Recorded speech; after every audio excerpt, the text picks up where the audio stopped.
जय श्रीराम आपण म्हणतोय, हो. पण राम कोण हे माहिती नाही. हम्म. आम्ही हिंदू हे आपण बोलतोय, पण हिंदू म्हणजे काय ते माहिती नाही. होय.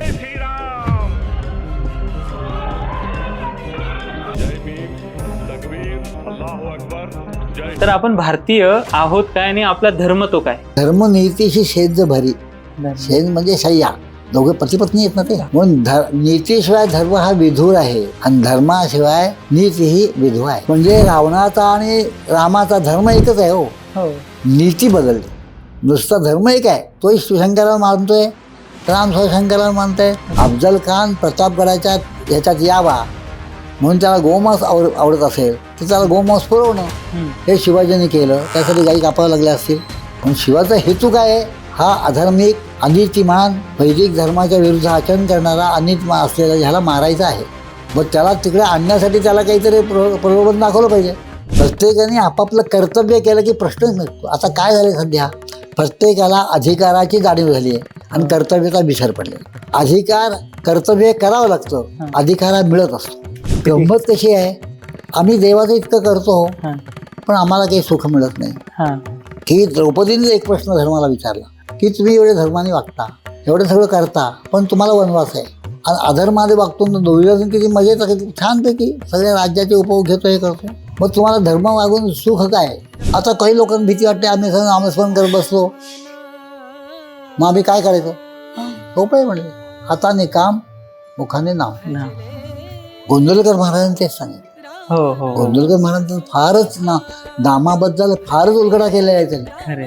कमालीचा उलगडा. म्हणजे त्यांनी नामाशिवाय काही सांगितलंच नाही, फक्त नाम घ्या म्हणजे. त्यामुळे अनेक विचार डोक्यात येतात, काय करायचं? एकाने प्रश्न विचारला, गुरु हा जसा दाणपणे घ्यावा, गुरु करताना 10 वेळा विचार करावा, गुरुची परीक्षा करावी शिष्याने, मग गुरु करावा. आणि मग गुरु केला की मग इतर गोष्ट काही नाही, मग कसाही असो. मग त्याच्या आचरणाकडे बघायचं नाही, त्याच्या चरणाकडे बघायचं. धर्माचं तत्व मोठमोठ्या लोकांना कळलं नाहीये. धर्म कुठला, नाधर्म कुठला, निर्णय लावणं फार कठीण आहे. तो निर्णय फक्त संतच लावतात. रामकृष्ण हरी, रामकृष्ण हरी एवढं म्हणतो आणि वाटेल ते करतो. संत समागम. आळंदीत एक ब्राह्मण आहेत ज्यांना आम्ही चितळी गुरुजी म्हणतो. त्यांची मुलाखत नक्की घ्या. आम्ही म्हटलं का, तर त्यांच्याकडनं तुम्हाला धर्मातले बारकावे आणि धर्माची परिभाषा किंवा धार्मिक जे स्ट्रक्चर आहे ते जाणून घ्यायला मिळेल. आणि ते आज खरंच आम्हाला मिळालंय आणि आशा करतो तुम्हालाही यातनं ते सगळं तुम्ही पूर्ण बघाल आणि ते सगळं तुम्हाला कळेल.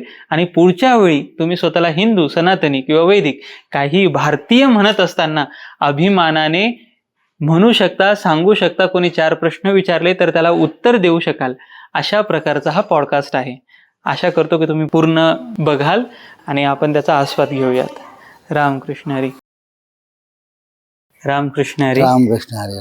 तर सुरुवात करताना सर्वप्रथम नमन करतो, आशीर्वादाची याचना करतो, क्षमा याचना आधीच करतो, कारण की आम्ही क्षुद्र आणि बोलताना आपलं अनुभव कमी असल्यामुळे, वयाने लहान असल्यामुळे चुका घडतात. त्यामुळे सांभाळून घ्या ही विनंती. रामकृष्ण हरी.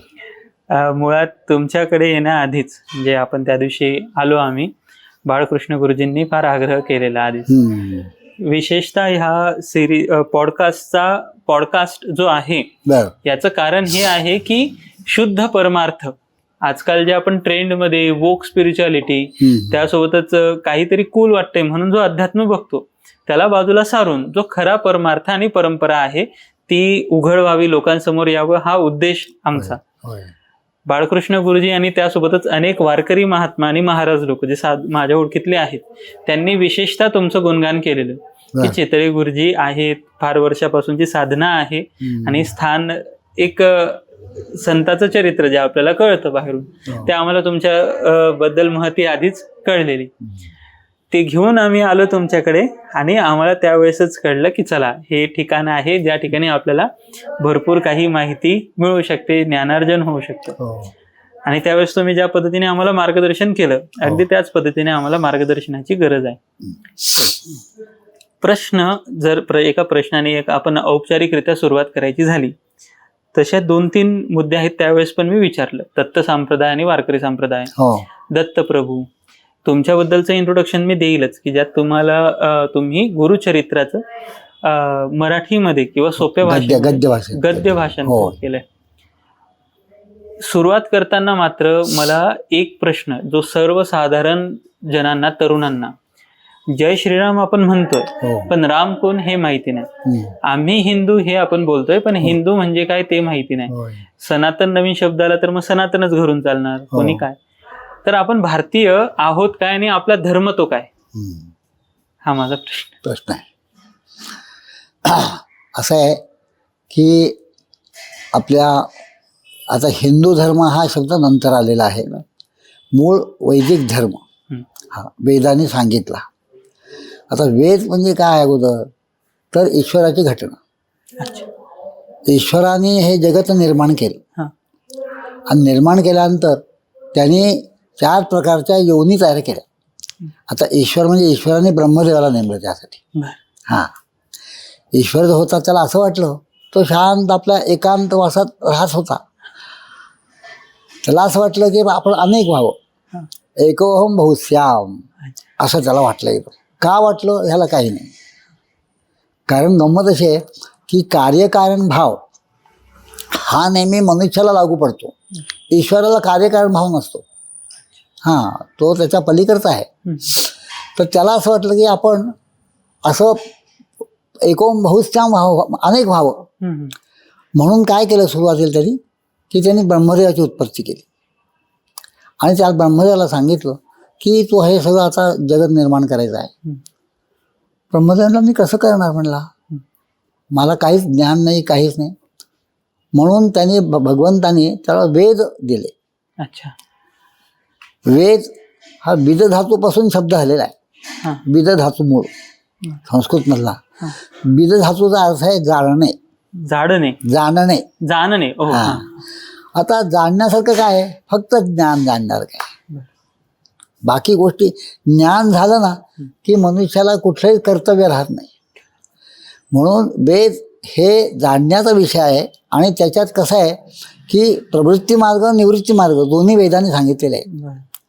म्हणजे प्रपंचात पडावं आणि प्रपंचातून कसं पडावं आणि कसं त्यातून मुक्त व्हावं हे दोन्ही सांगतात वेद. त्या प्रवृत्ती मार्ग तो वेदाने सांगितला आणि नंतर निवृत्ती मार्ग वेदांताने सांगितला. वेदाचा अंत शेवट हे आपलं साध्य आहे. तर ह्या दृष्टिकोनातून ब्रह्मदेवाला त्यांनी सगळ्या गोष्टी सांगितल्या आणि त्याआधी म्हणाले तू तपश्चर्या कर. अच्छा. तपश्चर्येशिवाय काही कुठलीही गोष्ट साध्य होत नाही. साध्य व्हायची असेल तर तपश्चर्या. तपश्चर्या म्हणजे काय, आपली 10 इंद्रिय आहेत. एक कर्मेंद्रिय 5, ज्ञानेंद्रिय 5 आणि 11 मन. ह्यांना तापवणं म्हणजे ऊर्जा निर्माण होते. ह्यातून ऊर्जा निर्माण करायची. मग त्यासाठी काय करायला पाहिजे, तेच तेच तेच परत करायचं, तेच तेच परत करायचं. उदाहरणार्थ सांगितलं की तुम्हाला उत्तम व्यायाम करून शरीर मिळवायचं आहे. मग तुम्ही नमस्कार घातले पाहिजेत, तेच तेच घालायचे. जोर बैठक मारले पाहिजे, तेच तेच करायचं. तसं तू तपश्चर्या कर. म्हटले तपश्चर्याला अनुसंधान काय, मला मी कुठल्या मंत्राने किंवा कशाने तप करतो. ते म्हणले प्रणवानी कर. अच्छा. सृष्टीची उत्पत्ती इथून आहे. अच्छा. प्रणव हा अ उ अम ह्यापासून हा ध्वनी निर्माण झाला. ध्वनीला फारसा काही हे नसतो, नियम नसतो. पण ध्वनीतून नाद निर्माण होतो, तो नियमात येतो. खरंय. म्हणून ध्वनी आणि नाद ह्याच्यात फरक आहे. शंख ध्वनी आहे आणि घंटा नाद आहे. आणि कुठलाही प्रारंभ हा शंखध्वनीने होतो. म्हणजे युद्धाचा प्रारंभ सुद्धा शंखध्वनीने होतो. आपण महाभारतात बघितलं तर भीष्माने आधी शंख, आणि त्याच गंमत कशी युद्धाला सुरुवात कृष्णाने केली नाही, भीष्मांना करायला लावली. अच्छा. हा बारका आहे त्यातला. अरे वा. आधी भीष्मांचा शंखध्वनी, मग कृष्णाने पांडवाने यांनी सगळे शंख वाजवले. आणि सर्व झाल्यानंतर मग घंटानाद. म्हणून शंखाची पूजा आणि आरतीच्या वेळी घंटानाद. पूजेला प्रारंभ शंखध्वनीनेच होतो आणि पूजेची समाप्ती जी होते ती नादाने होते, म्हणजे घंटा नादाने होते. असं घंटा ध्वनी आणि नादात फरक आहे. तर ब्रह्मदेवाला सांगितलं तू तपश्चर्या कर, म्हणून त्याला प्रणवाचा उपदेश केला. ह्या प्रणवाच्या उपदेशाने ब्रह्मदेवाला ज्ञान प्राप्त झालं. ते वेदद्वारा झालं. हे वेदद्वारा ज्ञान झालं त्याला. आणि मग त्यांनी ही सृष्टी निर्माण करायला सुरुवात केली. सृष्टी निर्माण केली त्यांनी 4 प्रकारच्या योनी निर्माण केल्या. जारज, उद्भज, अंडज आणि चौथी जारज, उद्भज, अंडज 4 आहेत. त्या तुम्हाला एकदा लक्षात येईल. अर्थानुसार. हां हां येते येईल लक्षात. तर उद्भिज म्हणजे भूमीतून निर्माण होणारी, उद्भिज. अंडज म्हणजे सर्प, पक्षी इत्यादी, हो. जार म्हणजे आपले प्राणी, आपण मनुष्य प्राणी हां, इत्यादी हे उत्पन्न केले त्यांनी. हां. आणि ते उत्पन्न सगळे केल्यानंतर त्याच्यात व्यवस्था लावली पाहिजे. बरं. आता व्यवस्था लावायची म्हणजे काय करायचं, तर त्यांनी काय केलं, त्या व्यवस्था लावण्यासाठी म्हणून काल निर्माण केला. अच्छा. हां ब्रह्मदेवाने काल निर्माण केला. वेगळं. काल 4 ह्याच्यात विभागला. अच्छा. तो कृतयुग, त्रेतायुग, द्वापारयुग आणि कलियुग. प्रत्येकाला वर्ष वाटून दिली. हम्म. कृतयुगाला वरची वर्ष सांगत नाही, पण 17 लक्ष वर्ष, हां. 16-17 वर्ष. हां. त्यानंतर ह्याला 12 लक्ष, ह्याला त्रेतायुगाला. त्रेतायुगाला आणखी त्याचा द्वापारयुगाला 8 लक्ष. कमी झाले. 8 लक्ष 8 लक्ष. 8 लक्ष कमी आली वर्ष. हां. वर्ष कमी कमी करत गेले. आणि कलियुगाला 4 लक्ष. 4 लक्ष.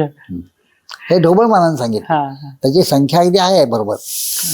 तर ही 4 युग निर्माण केली आणि त्या कालावर सगळ्या ह्या सृष्टीवर नियंत्रणासाठी ही काळ निर्माण केले. आणि त्यानंतर तसेच त्याची व्यवस्था लावी, हे ज्ञान पुढे जावं वेदाचं, म्हणून ऋषी निर्माण केले. ते मानसपुत्र सगळे ऋषी. हां. गायत्र्या विश्वामित्र सविता गायत्री, पुढे छंद ऋषी आहेत. प्रणवस्य परब्रह्म ऋषी, परमात्मा देवता, देवी गायत्री छंदा, सप्तानाम विहारतीनाम. 7 लोक निर्माण केले. सप्तानाम विहारतीनाम, भू भुवा महा जना तपा सत्यम, असे 7 लोक निर्माण केले. सप्तानाम विहारतीनाम विश्वामित्र, जमदग्नी, भरद्वाज, गौतम, अत्रि, वसिष्ठ आणि कश्यप असे अच्छा. 7 ऋषी पण निर्माण केले. हे मानसपुत्र आहेत त्याचे सगळे. या 7 ऋषींना आई वडील नाही. कुणाला नाही, ब्रह्मदेव. अच्छा. ब्रह्म. ब्रह्मदेव मनाने निर्माण केलेले, म्हणून मानसपुत्र. म्हणून मानसपुत्र. म्हणजे दुसरी त्याची स्त्री नाहीये, त्यांनी मनाने निर्माण केले. आणि प्रत्येक गोष्ट मनानेच होत असते. खरं. मन जर ठाण्यावर नसेल तर आपल्याला आपलं दूरदर्शन सुद्धा दिसणार नाही. खरंय. खरंय. म्हणून सगळ्याला कारण मन आहे.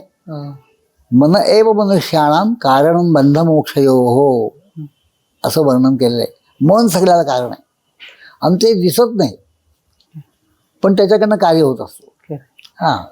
आणि मग त्या सगळ्या 7 ऋषींनी या सगळ्यांनी ही प्रजा निर्माण केली. अच्छा. त्यामध्ये मनु संवत्सर म्हणून जे आपण म्हणतो, हा मनु निर्माण केला. मनु कुणापासनं? ब्रह्मदेवाचा. म्हणजे मानस होता. 7 ऋषींपेक्षा वेगळा. मनु वेगळा. अष्टक. आणखी मनु केला निर्माण. अच्छा. आणि त्याच्याकडनं मानव धर्म हां. निर्माण केला. अच्छा. की आता पुढे मनुष्य जे सगळी प्रजा निर्माण व्हायचे, ह्यांनी कसं वागावं, हां. ह्यांचं कर्तव्य कुठलं असावं, हां. ह्यांचा धर्म कळावा, अधर्म कळावा, नीती करावी, अनिती करावी. आणि हे सगळं करण्यासाठी म्हणून जी घटना आहे ती वेद घटना आहे. अच्छा. हे कळलं पाहिजे सगळं. खरंय. पण ती घटना, आणि ती घटना कधी बदलत नाही. बरं. घटना दुरुस्ती नाही. एकदा जी घटना घडली ती तशीच त्याप्रमाणे चालत आलेली आहे. हां. आता गंमत अशी झाली आहे की वेद कळायला अवघड, हां. म्हणून त्यातून शास्त्र निर्माण झाली. बरं. ती 6 शास्त्र आहे. हां. 4 वेदातून 6 शास्त्र निर्माण झाले. ऋग्वेद, यजुर्वेद, सामवेद, अथर्ववेद. ही मुळात वेदाचे हे वेद, पण तो सगळा वेद एकत्रच होता. अच्छा. त्यावेळेला कृतयुगात हा वेद सगळा एकत्र होता. हां. पुढे मग व्यासाने त्याची व्यवस्था लावली आहे. अच्छा. पुढे खूप म्हणजे कलियुगाच्या प्रारंभाला, कलियुगाच्या प्रारंभाला. अगदी. हो, बरोबर. महाभारताच्या नंतर. महाभारतानंतर, हां. महाभारताच्या त्या दरम्यान, म्हणजे महाभारतीय युद्ध संपल्यानंतर 36 वर्षांनी कलियुग सुरू झालेलं आहे. हो. धर्माने राज्य केलं 36 वर्ष. हां. कृष्णाने द्वारकेत निवास केला 36 वर्ष. 36 वर्ष. आणि कृष्ण असतानाच कलियुगाला प्रारंभ झालेला. आणि ते निर्माण झाल्यानंतर आता प्रत्येक युगातले धर्म थोडे वेगळे आहेत. अच्छा. शास्त्राने सांगितलं, न्यायशास्त्र निर्माण झालं, हा. त्यानंतर वेदांत शास्त्र निर्माण झालं, वेदांत पूर्वमीमांसा निर्माण झाली, इत्यादी शास्त्र झाली. हा. पण त्याच्यापुढे हे सगळं आणखी नीट कळावं म्हणून स्मृती निर्माण झाली. अच्छा. ही स्मृती जी आहे ती मनुस्मृती आहे, बरोबर. पराशर स्मृती आहे, हा हा. याज्ञवल्क्य स्मृती आहे. ह्या अशा स्मृती आहेत आणि प्रत्येक युगात वेगवेगळ्या स्मृती सांगितलेल्या आहेत. अच्छा.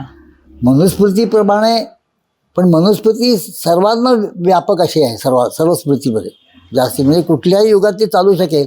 फक्त ती कशी चालवायची आणि कशी ती हे करायची हे मोठमोठे लोक सांगतात. बरोबर. संतादी, साधू संतादी किंवा त्या ऋषीमुनी यांनी हे सांगितलं. तर अशी ती मनुस्मृती ही मुख्य.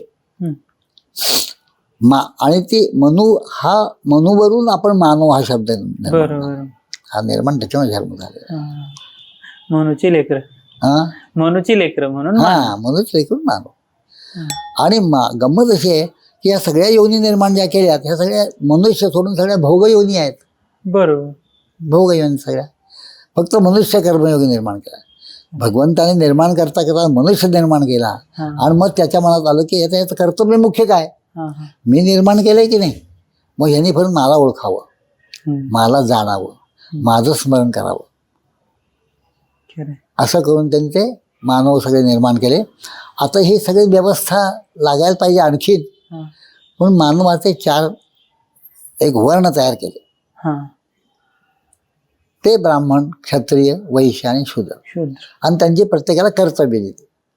प्रत्येकाला कर्तव्य दिली. काय तुम्ही काय करायचं, ब्राह्मणाने काय करायचं, क्षत्रियाने काय करायचं. कारण संपूर्ण सृष्टी जगत चालण्यासाठी 4 सत्ता महत्वाच्या आहेत. 4 सत्ता. एक ज्ञानसत्ता, एक राज्यसत्ता, एक अर्थसत्ता आणि सेवा सत्ता. या 4 गोष्टी असल्याशिवाय संपूर्ण जगतच चालणार नाहीये. कोणतरी ज्ञानी पाहिजेत, कोणी राज्यकर्ता करणार पाहिजे, कारण सत्तेशिवाय होत नाही ते. ह्या संपूर्णाचं संरक्षण हे काय सगळं करायचं म्हणजे एक सत्ता पाहिजे. आणि त्यात हे सगळं चालवायचं अर्थसत्ता पाहिजे. अर्थसत्ता नसेल तर काही चालणार नाही. आणि हे सगळं करण्यासाठी म्हणून सेवा सत्ता निर्माण. आपण म्हणतो आम्ही तुमच्या सेवार्थ आहोत, आम्ही नगरसेवक आहोत. हे सेवक जे आहे गोष्ट हा ते त्यासाठी आहे. कोणीतरी स्वामी असणं, कोणीतरी सेवक असणं, याशिवाय होऊ शकत नाही ना. मुळात काय आहे की जगतच असं आहे की हा व्यवहार चालायचा तर 2 भेद कायम असतात. बरोबर. कोणीतरी बोलणार असावा लागतो, कोणीतरी ऐकणार असावा लागतो. असंच सगळ्या गोष्टी द्या. असं म्हणजे प्रत्येक पहिल्यापासून हे असंच आहे. तर गंमत कर घ्यायला ईश्वराने हे चालण्यासाठी भेद निर्माण करावा लागला त्याला. आता हा भेद झाला ना. एक मानव सगळा आहे, आपण म्हणतो सगळं एक मानव सगळा एक आहे. पण हे बघायला ठीक आहे, पण प्रत्यक्ष मानव सगळा एक नसतो, शक्यच नाही. त्याच्यात दुर्जन सज्जन सगळेच असतात. लहान मोठा, उंच बुटका, फरक असल्याशिवाय सौंदर्य येणारच नाही. होणारच नाही. झाडाचा किती प्रकार आहेत. आता हे भेद झाल्यानंतर ही भेदाची व्यवस्था लावायला पाहिजे ना काहीतरी. भेद केला, ती व्यवस्था लावली पाहिजे.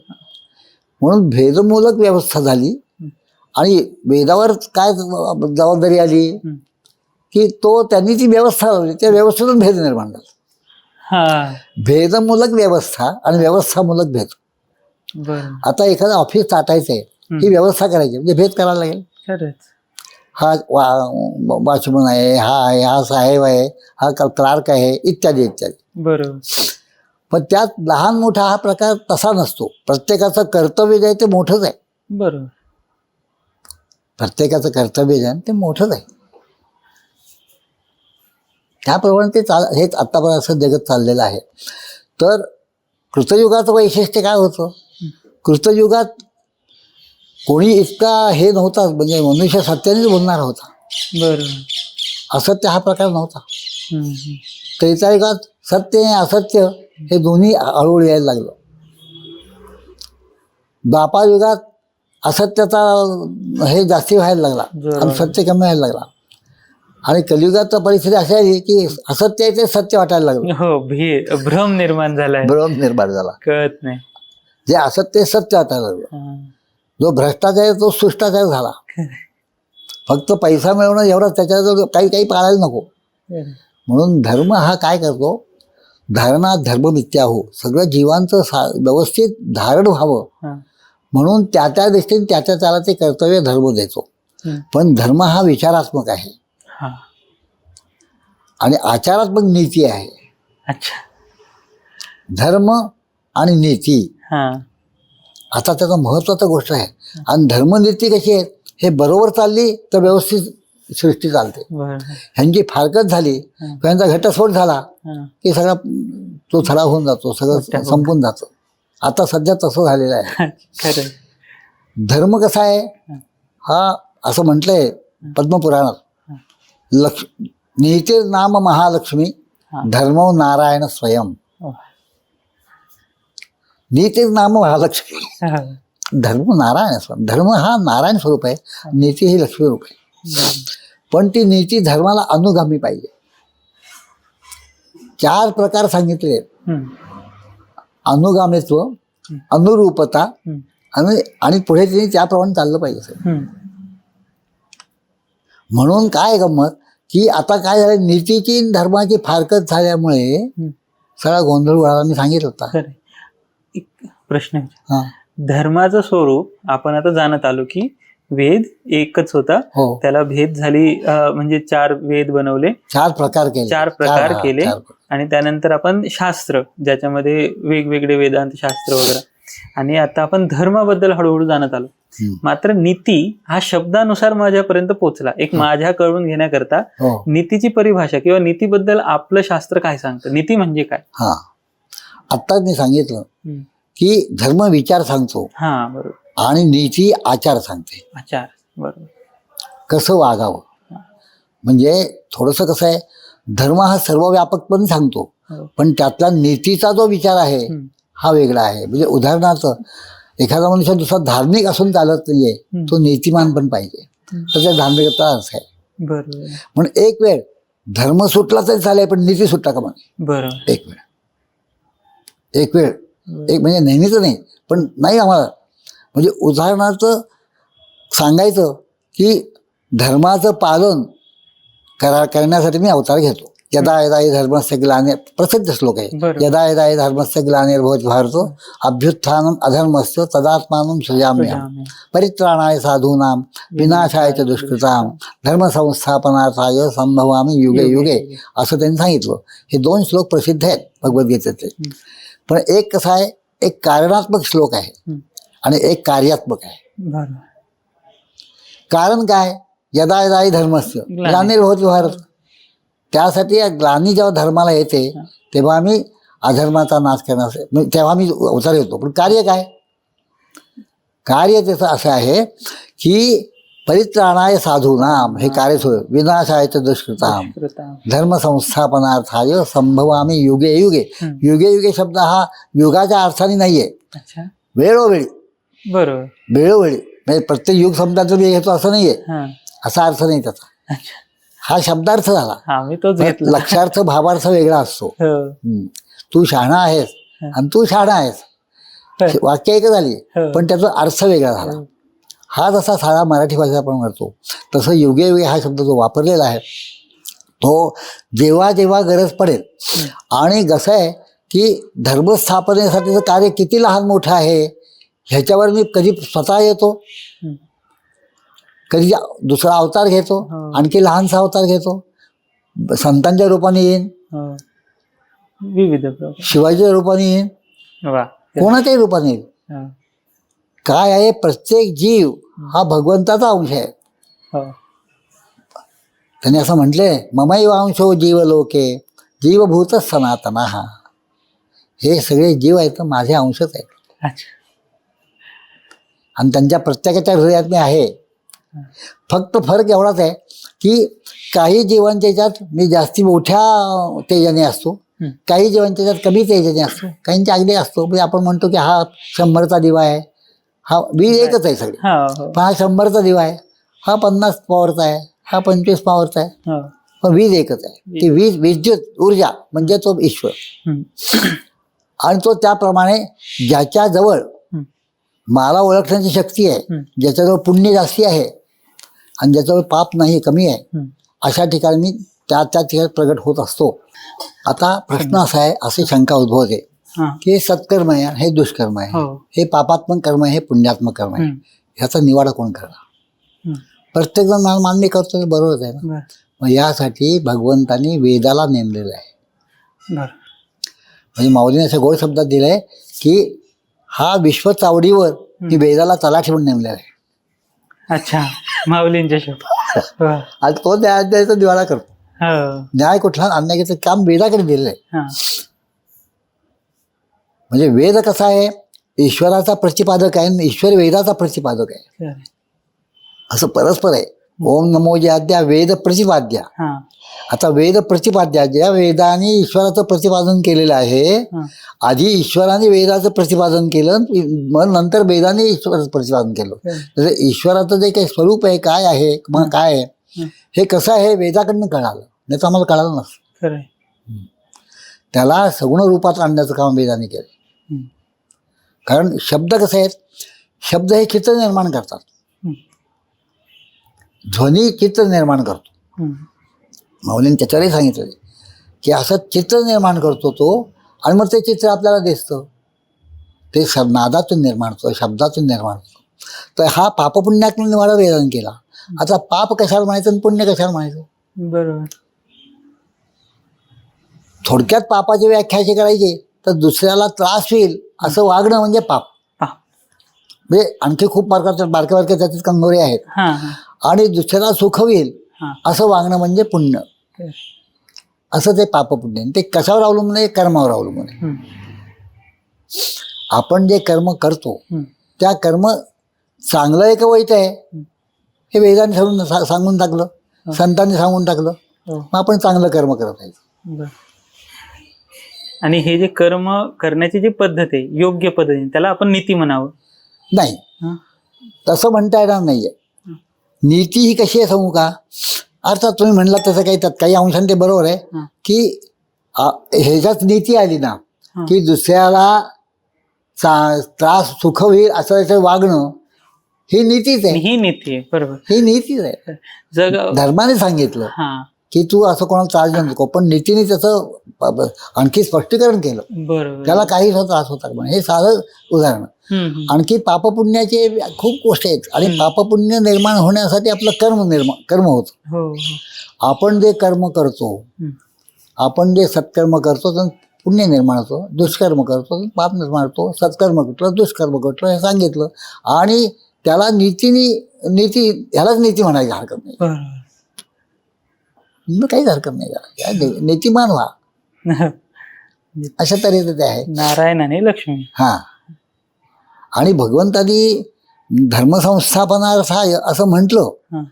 पण पुढे गंमत अशी आली की ज्ञानेश्वरांनी जी भगवद्गीता त्याच्यावर त्यांनी सगळं हे केलं, व्याख्या केल्या किंवा त्याच्यावर सगळं संपूर्णपणे त्याला स्पष्टीकरण दिलं. हम्म. म्हणजे एका शब्दात सांगायचं म्हणजे भगवंताच्याकडून ते सांगायचं राहिलेलं आहे हम्म. ते ज्ञानेश्वरांनी ते स्पष्ट केलं, हो आणखी स्पष्ट केलं. म्हणून 700 श्लोक त्याचे 9000 ओव्या झाल्या. हो. आता त्यात धर्माबद्दल बोलताना मी धर्मसंस्थापनार्थ हा एवढा शब्द वापरला त्यांनी, भगवंतानी. हो. भगवंताला त्यावेळेस असं वाटलं की ह्याच्यात मी अर्जुनाला सांगितलंय सगळं, पण काही गोष्टी राहून गेल्या असतील. खरं. मग आता ज्ञानेश्वरांच्या रूपाने सांगावं पण त्यांच्या त्यावेळेस सांगितलं. आणि मग त्यांनी तिथं काय ओळी केली? धर्म नुसतं धर्माचं संस्थापन करत नाही, नीतीचं पण संस्थापन करतो. वा. धर्म नीतीशी शेज भरी. शेज म्हणजे शय्या, दोघे पतिपत्नी आहेत ना ते. हो. म्हणून नीतीशिवाय धर्म हा विधूर आहे आणि धर्माशिवाय नीती ही विधवा आहे. ते दोघं एकत्र आल्यानंतरच जगाचा प्रपंच ही सप्तपदी व्यवस्थित चालू राहते. हे मुख्य त्याच्यातला लक्षात ठेवायचं. आणि आपला वैदिक धर्म आहे या वैदिक धर्माच्या सर्व गोष्टींचा खुलासा केलेला आहे, सर्व सांगितलेलं आहे, काही ठेवलंच नाही त्यांनी.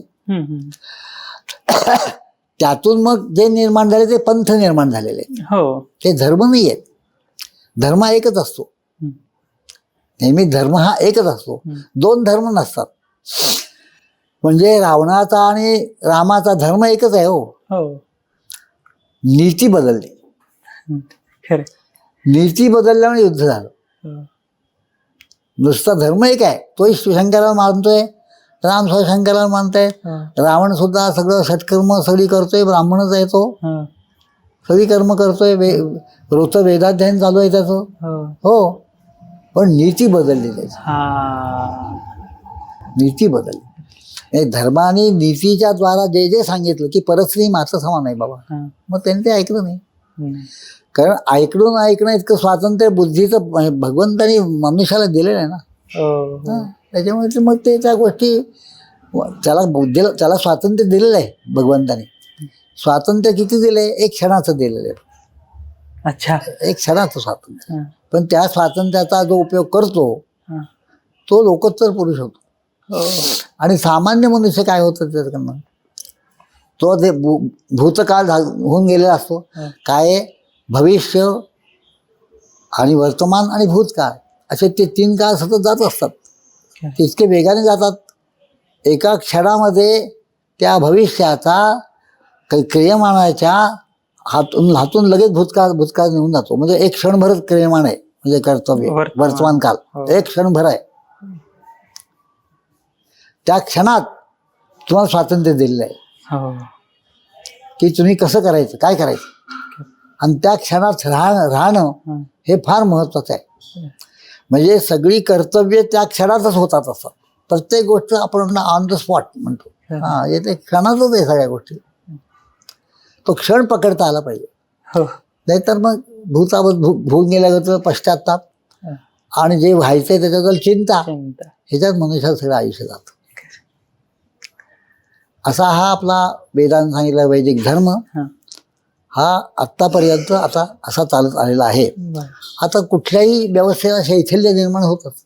बरोबर. कुठलीही व्यवस्था केली ना की शैथिल्य येतं. मग ते शैथिल्य दूर करण्यासाठी म्हणे अवतार सगळे होतात.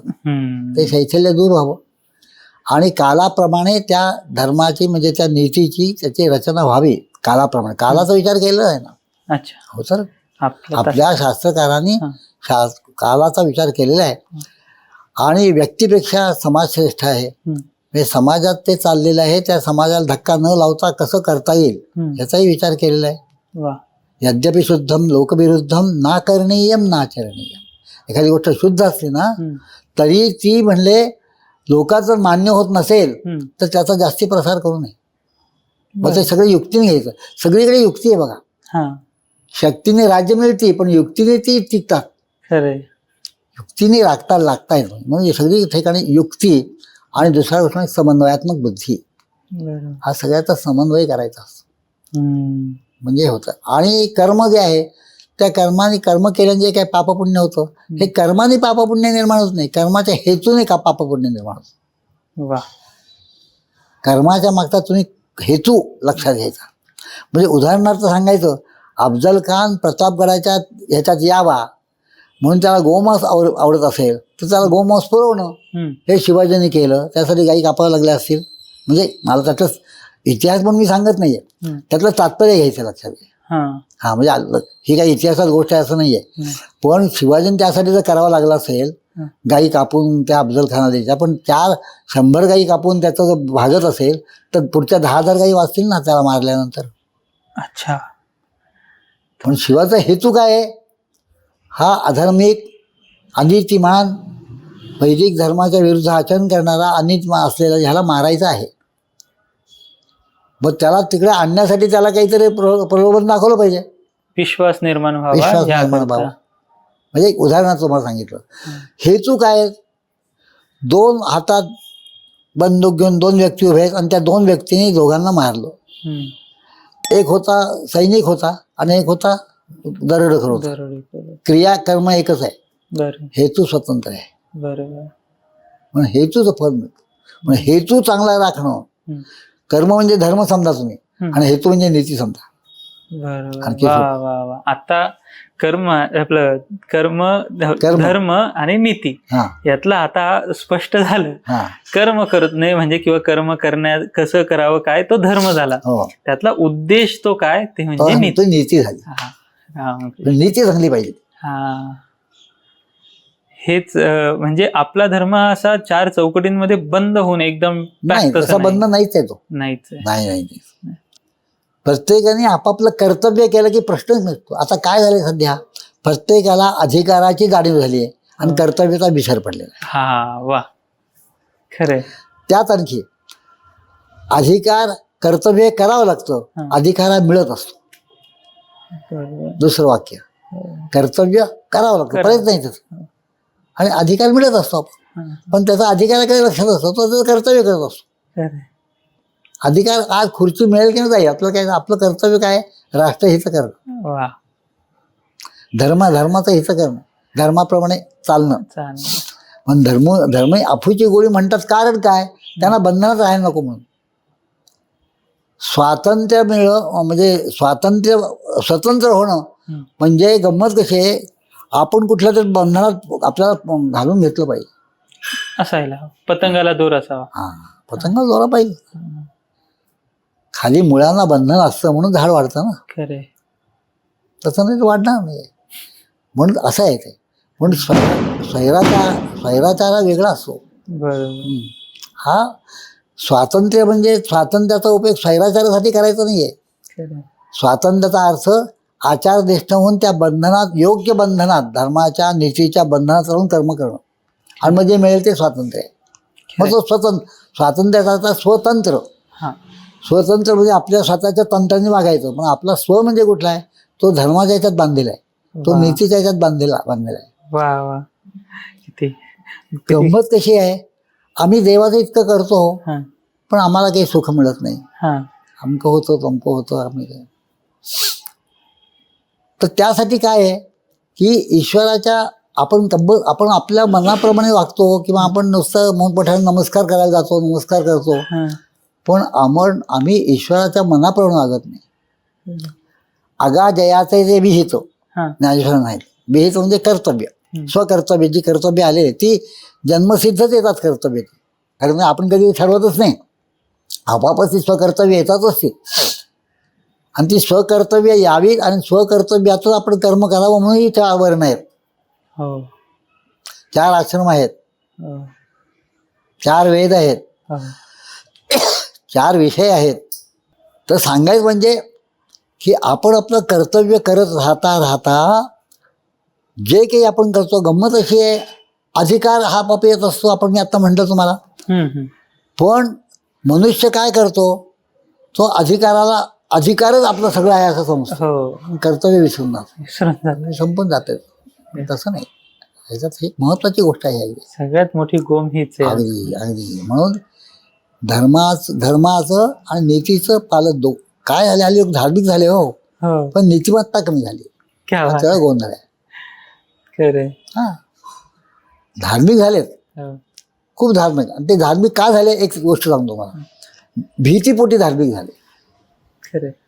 कर्तव्यपोटी धर्माचं हे आचरण नाही आहे, भीतीपोटी आहे.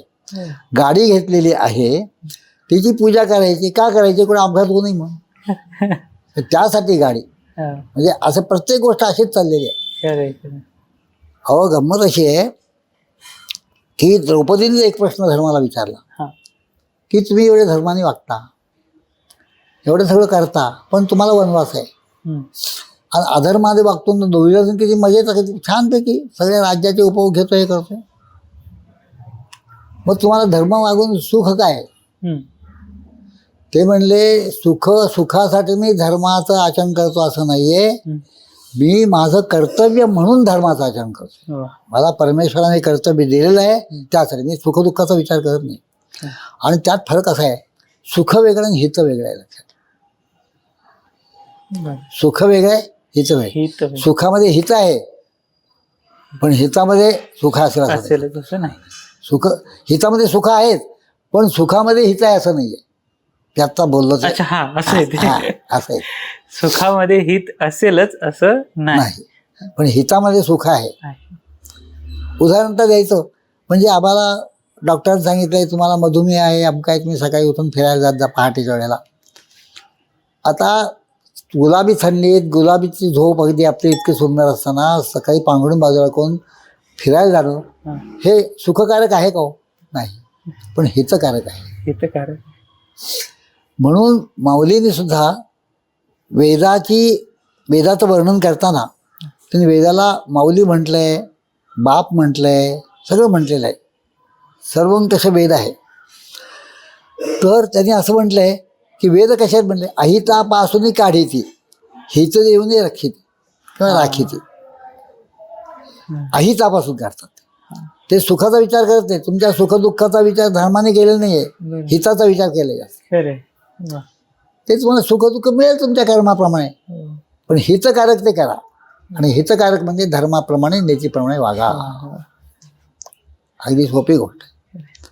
याकरता धर्म जाणून घेणे अगदी महत्वाचं आहे.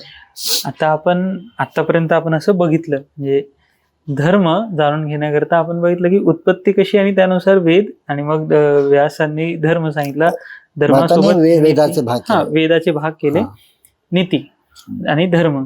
मग आता हा जो धर्म आहे हा जाणून घेण्याकरता जसं जर आपण बघितलं तर वेद आहेत, पण प्रत्येकाला वेदाचा अधिकार या दृष्टीने, कारण की पात्रता बुद्धीची नसते, म्हणजे प्रत्येक जण इतका अभ्यास नाही करू शकत. या दृष्टीने जर आपण बघितलं तर साधारण व्यक्तीला धर्म जाणून घेण्याचा मार्ग तो काय? वेद धर्म जाणून घेण्यासाठी म्हणूनच धर्म सांगण्यासाठी संतांचे अवतार झालेले, म्हणूनच झाले संतांच्या. ज्ञानेश्वरांपासून त्यांच्या आधीच मुक्तेश्वरापासून जी परंपरा सुरू झाली ती कलियुग बघूनच त्यांनी ते सुरूच केलं लागले. आणि मी ते एक गंमतदार असं म्हणतो, ऋषींनी सगळे धर्म सांगितले. त्या सगळ्या ऋषींचा धर्म ऐकून गोंधळात पडायचं होतं सामान्य माणसाच्या बुद्धीला. मग त्या सगळ्या ऋषींनी असा विचार केला की आपण सगळ्यांनी मिळून आपण तुकाराम महाराजांच्या रूपाने अवतार. रामकृष्ण. ज्ञानेश्वरी लिहिली, पण भगवद्गीता समोर ठेवून लिहिली. तुकारामांचे अभंग तसे नाहीये, त्यांच्या बरोबर काही नाही. त्यांना जे जे स्फुरलं ते त्यांनी लिहून काढलं. म्हणजे जसं ऋषींना जसे वेद स्फुरले आणि ते मंत्र जसे झाले, तसं जणू काही अभंग म्हणजे सगळे मंत्रच आहेत. परार्या नारी परस्त्रीला माते समान मानला, सोप्या शब्दात सांगितलं. तुम्ही धर्माप्रमाणे वागा, विधी निषेध सांगितले, सगळे अभंगातून सगळे आलेले आहेत आणि ते सोप्या शब्दात आहेत अगदी. म्हणून आता धर्म करायचा असेल तर वेदापर्यंत जायला नको, शास्त्रापर्यंत सुद्धा जायला नको, स्मृती ग्रंथही बघायला नको, पुराण हे ते बघायला नको. तुम्ही फक्त तुकाराम महाराजांच्या अभंगाच्याकडे नीट निरीक्षण करा, तुम्हाला कसं वागायचं त्यात सगळं सांगितलेलं आहे एका शब्दात सगळं. खरं सोपं पण आहे, अगदी सोपं आहे. आणि त्यातले आता सध्या कितीतरी लोक तुकारामांचे अभंग उलगडून सांगणारे लोक आहेत.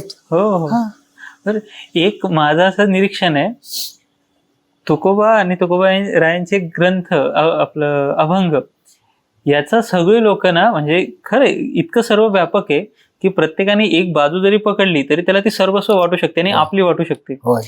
त्यामुळे सगळे लोक त्याचा सोयीनुसार वापर करायला लागलेत. म्हणजे जी लोक वैदिक ब्राह्मण धर्म ह्या गोष्टीला विलन म्हणून बघतात, जे आपण ज्यांना डाव्या विचारसरणी, ते सुद्धा तुकोबारायांचे अभंग घेऊन पुढे पुढे करतात, आमचे तुकोबारायांचे अभंग. आणि जे आपण पूर्ण जी लोक उजव्या विचारसरणीची आपण म्हणतो वैदिक धर्माला चालून धर, ती सुद्धा तुकोबारायांची अभंग घेऊन प्रमाण दाखवतात. हे असं याला तुम्ही कसं सांगाल, म्हणजे आम्हाला हे आहे कसं तुकाराम महाराजांच्या अभंगाचा विपर्यास करणारे लोक आहेत असं म्हणायचं की तुम्हाला? अच्छा, हे असू शकतं. ह्याच्यात असं आहे की भगवद्गीतेत सगळं ज्ञान सांगितल्यानंतर अर्जुनाने कृष्णाला एक प्रश्न विचारला की इतकं सगळं हे वागणं, इतकं सगळं हे चांगलं असताना लोक तरी असे का वागतात? त्यांनी सांगितलं काम येशा क्रोध येशा, हे शरीर पूजा आहेत ना, काम क्रोध लोभ मोह मद आणि मत्सर, हे भगवंतांनी निर्माण केले लोक, म्हणजे भगवंतांनी कशी आळसाची शर्यत निर्माण केलेली आहे. बरोबर. ती शर्यत, त्या शर्यती हे 6 दगड आहेत समजा, हो, हो. ह्यांना पाय न लावता पलीकडे जायचं आहे. खरंय. योग्य ते कुठे वापर करता येतोय, पण म्हणजे काम हा संपूर्ण नाहीसा करायचा नाही, करायचा नाहीये. हम्म. त्या कामाच्या अधीन व्हायचं नाहीये, वा. त्या क्रोधाच्या अधीन व्हायचं नाहीये, त्या लोभाच्या अधीन व्हायचं नाही. आणि मनुष्याचा अनेक जन्मापासून जो काही त्याच्यावर संस्कार झालेले असतात, त्याच्यामुळे तो त्या स्वार्थातून आपला विपर्यास असा अर्थ लावतो. जीही लोक लावतात. हां, लोक लावतात असे का, तर हो हे सगळे त्यांच्यावर सगळे हे असल्यामुळे कामं करतात इत्यादी, ते त्याचा दुरुपयोग करून कसा करतात कीर्तीसाठी. बरोबर. मनुष्याला कीर्ती ही महत्वाची आहे. हम्म. 3 ईषणा आहेत, 3 ईषणा, हम्म. लोकेषणा, बरोबर. दारेषणा आणि वित्तेषणा. वित्तेषणा. एक वेळ दारेषणातून मनुष्य बाजूला होईल, म्हणजे स्त्रीच्या मोहातून एक वेळ बाजूला होईल, एक वेळ वित्तेषणातून बाजूला येईल, हम्म. पण लोकेषणातून तो बाजूला होऊ शकत नाही. खरंय, खरंय. लोकेषणा म्हणजे कीर्ती. हा. मला लोकांनी सतत माझं नाव घ्यावं, मला सांगावं, माझं म्हणावं. आणि त्यात दुसरा म्हणजे ह्या कलियुगाचाही परिणाम आहे. हम्म. कलियुगामध्ये ही लोकांची बुद्धी भ्रष्टच होणार आहे, हो. चांगल्या लोकांची होणार आहे, खरं. असं कलियुगाचं वैशिष्ट्य आहे ना. सुरुवातीलाच तुम्ही सांगितलं सत्याचा भ्रम निर्माण होतो. हा तर- हा आता उदाहरणार्थ भेदाभेद, हा. हा वैष्णवांचा धर्म भेदाभेद हा हे नाहीये. हा. पण भेदाभेद म्हणजे काय, त्यांनी अर्थ काय लावला हा. की भेद करू नका, भेद अमंगळ आहे, हो. भेदाभेद अमंगळ, हे करू नका म्हणले. हा. पण तिथं तुकाराम महाराज काय सांगायचे, इथं वैष्णवांच्या धर्मात भेदही नाही आणि अभेदही नाही. वा. भेदाभेद इथं मध्ये एक सारखा विखंड असतो, हो. त्यात अ असतो लपलेला. हा. अभेद. भेदही नाही, अभेदही नाही. मग त्या धर्मामध्ये भेद अभेद नाहीच ना, स्थितप्रज्ञता परमार्थात भेद अभेद नाहीच आहे, नाही. भेदाभेद नाहीच ना काही नाही. ते पापम व्यवहार हा पुण्य. भेदातलाच आहे ना, हो. तो होऊ शकतो. मग त्याचा कोणी गैरफायदा घेऊ नये म्हणून धर्मावरून नीतीची योजना केली. खरंय, खरंय. त्याचा विपर्यास मनुष्य करत असतो. व प्रत्येक गोष्ट, कायदा हा चांगला, मनुष्यासाठी चांगला असतो ना कायद्याने, पण कायदा का म्हणतात लोक, खरंय, खरंय. कायदा का म्हणतात, स्वार्थासाठी, स्वार्थासाठी. स्वार्थासाठी बोले. आणि आता त्यांनी सांगितलंय येणं केनं प्रकारेनं पुरुषो प्रसिद्धी व्हावेत, हा. प्रसिद्धी पाहिजे असते त्याला. बरोबर. मग आता आपण प्रसिद्धीला कसं येऊ, तर काहीतरी वाक्य बोलायची, काहीतरी समाजात हे करायचं, ते आपल्या नावाने लोक सगळे हे करतात, बरोबर. कारण त्याचं काही सोयीसुद्धा नसतं. खरंय. म्हणून सगळ्या प्रकारचे हौशे नवशे गवशे सगळे लोक असतात. कृतयुगात नव्हते, त्रेतायुगात थोडे थोडे होते, द्वापार युगात जास्ती व्हायला लागले, आणि कलियुगात तर आता सगळेच. गोंधळ. आणि गोंधळल्या म्हणजे गंमत अशी आहे, मनुष्य सज्जनही नाही आणि दुर्जनही नाही. हा. गंमत अशी आहे की एकाने विचारलं, आता सगळी तुम्ही एवढं कलियुग असं आहे तसं आहे सगळं म्हणून, का मग देव अवतार का नाही घेत. एकाने प्रश्न विचारला, देव अवतार का घेत नाही. हम्म. त्याला आम्ही सांगितलं की आता इथे तुम्ही एवढे लोक जमलेले आहात, काय 5, 50, 100, 200 ऐकायला बसले, ह्याच्यातले जे दुर्जन असतील त्याने हात वर करा. कोणी हात वर करा, कोण आपला चोर कोण म्हणून घेईल, दुर्जन कोण म्हणून, कोणी हात वर केले नाही. नाही. बरं हात खाली करा म्हणले. आता सज्जन जे आहेत, कोणी सज्जन असेल ते हात वर करा. हा. त्यांनी कोणी केलं नाही, कारण आपण संपूर्ण सज्जन ते लोकांना माहीत असतं, हो. चोरा आपण चोर आहे माहीत असतं. थोडी आतमध्ये असते ला. आतमध्ये तो परमेश्वराने तो सत्यरूप आहे ना, हो. पण त्याला झाकळलं गेलं आहे. कोणी झाकळलं, मायेने, अविद्येने, अविद्या. अज्ञानाने त्याला झाकून ठेवलेलं आहे. ते झाकण जरा आवरण करून ठेवलेलं असतं तर तो काढू शकतो. बरं आहे आपला, चला शयन करूया आपलं, बरं. चालू दे, चालेल. लावून दिलेलं आहे सगळं. मग त्या माणसाने असं सांगितल्यानंतर ते म्हणले, म्हणजे जगात सज्जनही नाही दुर्जनही नाही. बरं. परमेश्वर अवतार कोणासाठी घेतो, दुर्जनांचा नाश करण्यासाठी दुर्जनांचा नाश करणे. आणि सज्जनांचं संरक्षण करण्यासाठी. मग आता नाश करण्यासाठी दुर्जनही नाहीच हा. आणि संरक्षण करणारे सज्जनही नाही, नाही, नाही. आता अवतार कशाला घेऊ, अशी सध्या परिस्थिती आहे. खरंय. आणि गंमत अशी आहे की भ्रष्टाचार शिष्टाचार झाला, त्याला असं स्वरूप सगळं चमत्कारिक झाल्यामुळे हा. हे कलियुग हे सगळं पापपुण्य मिश्रित झाले. खरंय.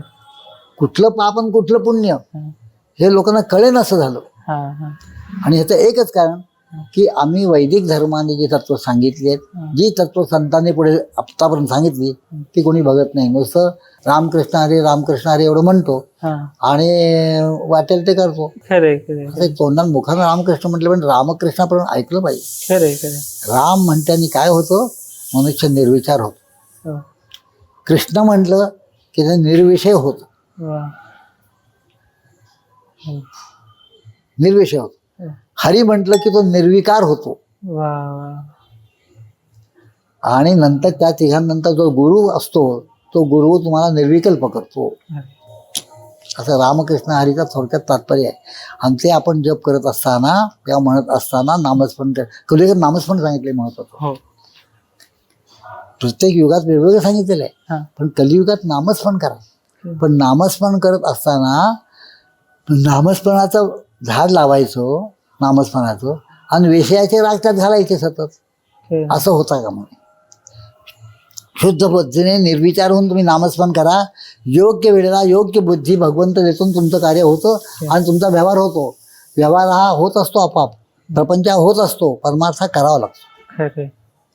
प्रपंच होत असतो, पण आपलं तेवढं धाडच नसतं. आपण उलट करतो, हा. प्रपंच करण्याचा प्रयत्न करतो आणि परमार्थ होण्याची वाट हा. बघतो, जो होतच नाही. मग म्हणजे कसा अर्थ बदल चुकीचा लावतात हा. की समर्थ म्हणाले हा. की प्रपंच करावा नाही तर का, हा. आधी प्रपंच करावा नाही तर का, हा. मग परमार्थ पाहावा विवेका. हा. आम्ही नेटका शब्दाचा अर्थ काय लावला? प्रपंच नेटर करायला बसलो. नेटाने प्रपंच नेटाने करतो नेटाने करतोय. आणि परमार्थ बघू. हो. लोक म्हणले आळंदीला दर्शनाला या, बघू कधी योग येतोय. खरंय. दुसऱ्यानं म्हणले अहो बालगंधर्वला फार सुंदर नाटक लागलेले, मग तिथं प्रयत्नाने जातो. चला सुट्टी घेऊ. मग म्हणतो हा सुट्टी घेऊन काळ्या बाजारात तिकीट घेऊन तुझा, मग तिथे प्रयत्न आहेत. खरंय. म्हणून प्रारब्धाने प्रपंच होत असतो हा. आणि प्रयत्नाने परमार्थ होतो. परमार्थ होत असतो. हो. प्रारब्धाने प्रपंच असं नाही. तर कारण ते प्रारब्ध निर्माण कसं झालं हा प्रश्न आला ना परत. हा प्रारब्ध निर्माण कसं झालं कसं झालं. हा प्रश्न महत्वाचा आहे ना. हो हो. प्रारब्ध निर्माण झालं तुमच्या कर्मामुळे. बरोबर. कर्माचं स्वातंत्र्य तुम्हाला दिलंय हा. वर्तमान काळातलं. बरोबर. क्षणात. हा. मग ते कर्म केलं हा. की लगेच सगळं संचितात रूपांतर होतं. संचित स्टोर झालं. हा तो झालं म्हणजे ते. आणि मग त्याचा एक काल असतो, तो कालानंतर कर्म किती प्रकारचं कसं आहे हा. त्याची लांबी रुंदी त्याचा हेतू सगळ्याचा विचार करून ते संचित केव्हा फलित व्हायचं हे ठरलेलं असतं. वा. कुठल्या प्रकारचं तुम्ही झाड लावलेलं आहे हा. त्या झाडाच्या ह्याच्यावरून तुम्हाला फळ कधी मिळणार ते ठरतो. खरंय. आंबा लावायला 4 वर्ष लागतील, नारळ 12 वर्ष लागतील, काय असतील ते त्याप्रमाणे. मग ते संचित म्हणजे काय, ते फलित झालं की ते प्रारब्ध. मग ते प्रारब्ध भोगावं लागतं तुम्ही हां, मग ते भोगावं लागतं, आलंच ते. पण आधी कर्म, हो. मग संचित, किती मग प्रारब्ध. किती ऍक्युरेट लिहून ठेवलंय ना हे. म्हणजे अगदी अगदी हिशोब आहे हो, एक-एक अगदी. म्हणजे कणाचा. तुम्हाला सांगतो ना, तुकाराम महाराज कुठल्या गोष्टीचं सोडलंच नाही काही. बरोबर. अगदी सगळं. आणि ज्ञानेश्वरांनी महाराजांनी सुद्धा उपमाच्या द्वारा हा. अनेक उपमा सिद्धांत सांगून सुद्धा ते प्रत्येक गोष्टीला स्पर्श केलेला आहे. म्हणजे आत्तापर्यंतचा विचार केला तर गीतेवर भाषा अनेक झाली, हम्म. पण सर्वंकषाने येते ज्ञानेश्वरांनी त्याचा विचार केला आहे तो कोणी केला नाही. खरंय. बारीक बारीक बारीक. आणि तुकारामांचं स्वतःचं चित्त शुद्ध झालं त्यांचं. फक्त नामस्मरणाने चित्त शुद्ध झालं त्यांना. विठ्ठल विठ्ठल काही झालं तरी त्यात बरंच नाही. आम्ही जेव्हा आम्ही सगळे चांगले असतो तेव्हा आम्ही म्हणतो देवाचं नाव घेऊया समजा, आणि मग दुःखाचा प्रश्न आहे तर नामस्मरण करूया, आणि सुखाच्या नामात विसरून जातो. ते सुख दुःखाच्या वेळेस नामस्मरण करत होते सतत. आणि त्या नामाने काय झालं, नाम कसा आहे, हा परमेश्वर हा नामी आहे, हम्म. नाम हा सेतू आहे. वा. त्या नामाच्या रूपाने, नामाच्या उच्चारणाने तो भगवंताजवळ जाऊन आपोआप पोचतो. वा. तर नाम हे असं आहे, साधने आहे आणि साध्य पण आहे. वा. इतर ज्ञान सुद्धा साध्य नाही सगळं. ज्ञान साध्यानंतर ज्ञान विसरावं लागतं. हो. अवघी व्युत्पत्ती विसरे जे, असं माऊलीने म्हटलंय. हा हा हा. तेव्हा जवळ की माझी, अच्छा म्हणजे आम्ही शिकलो ते विसरून जायचंय. अच्छा. नामाचं तसं नाही. म्हणून नाम ज्ञानपूर्व सुद्धा नाम होतं, ज्ञानोत्तर सुद्धा नाम होतं, नामच राहतं. अरे वा. नामी कसा आहे, नामी सगुण साकार आहे, हम्म. नाम हे निर्गुण आहे. हम्म. सगुण साकाराला काही काल मर्यादा पडते. हम्म. जोपर्यंत भगवंत गोपालकृष्ण होते तोपर्यंत दुर्योधनाची बुद्धी बदलू शकले नाही. बरोबर. हे बुद्धी दुर्बुद्धी बदलण्याचं काम नाम करतो, नामी सुद्धा करू शकत नाही. वा. म्हणून नामीपेक्षा नाम श्रेष्ठ. नाम श्रेष्ठ. हा. आणि इतकं ते सहज होतं की मग आता आपल्या म्हणजे श्वासावर चालतं म्हणतं नाम. वा.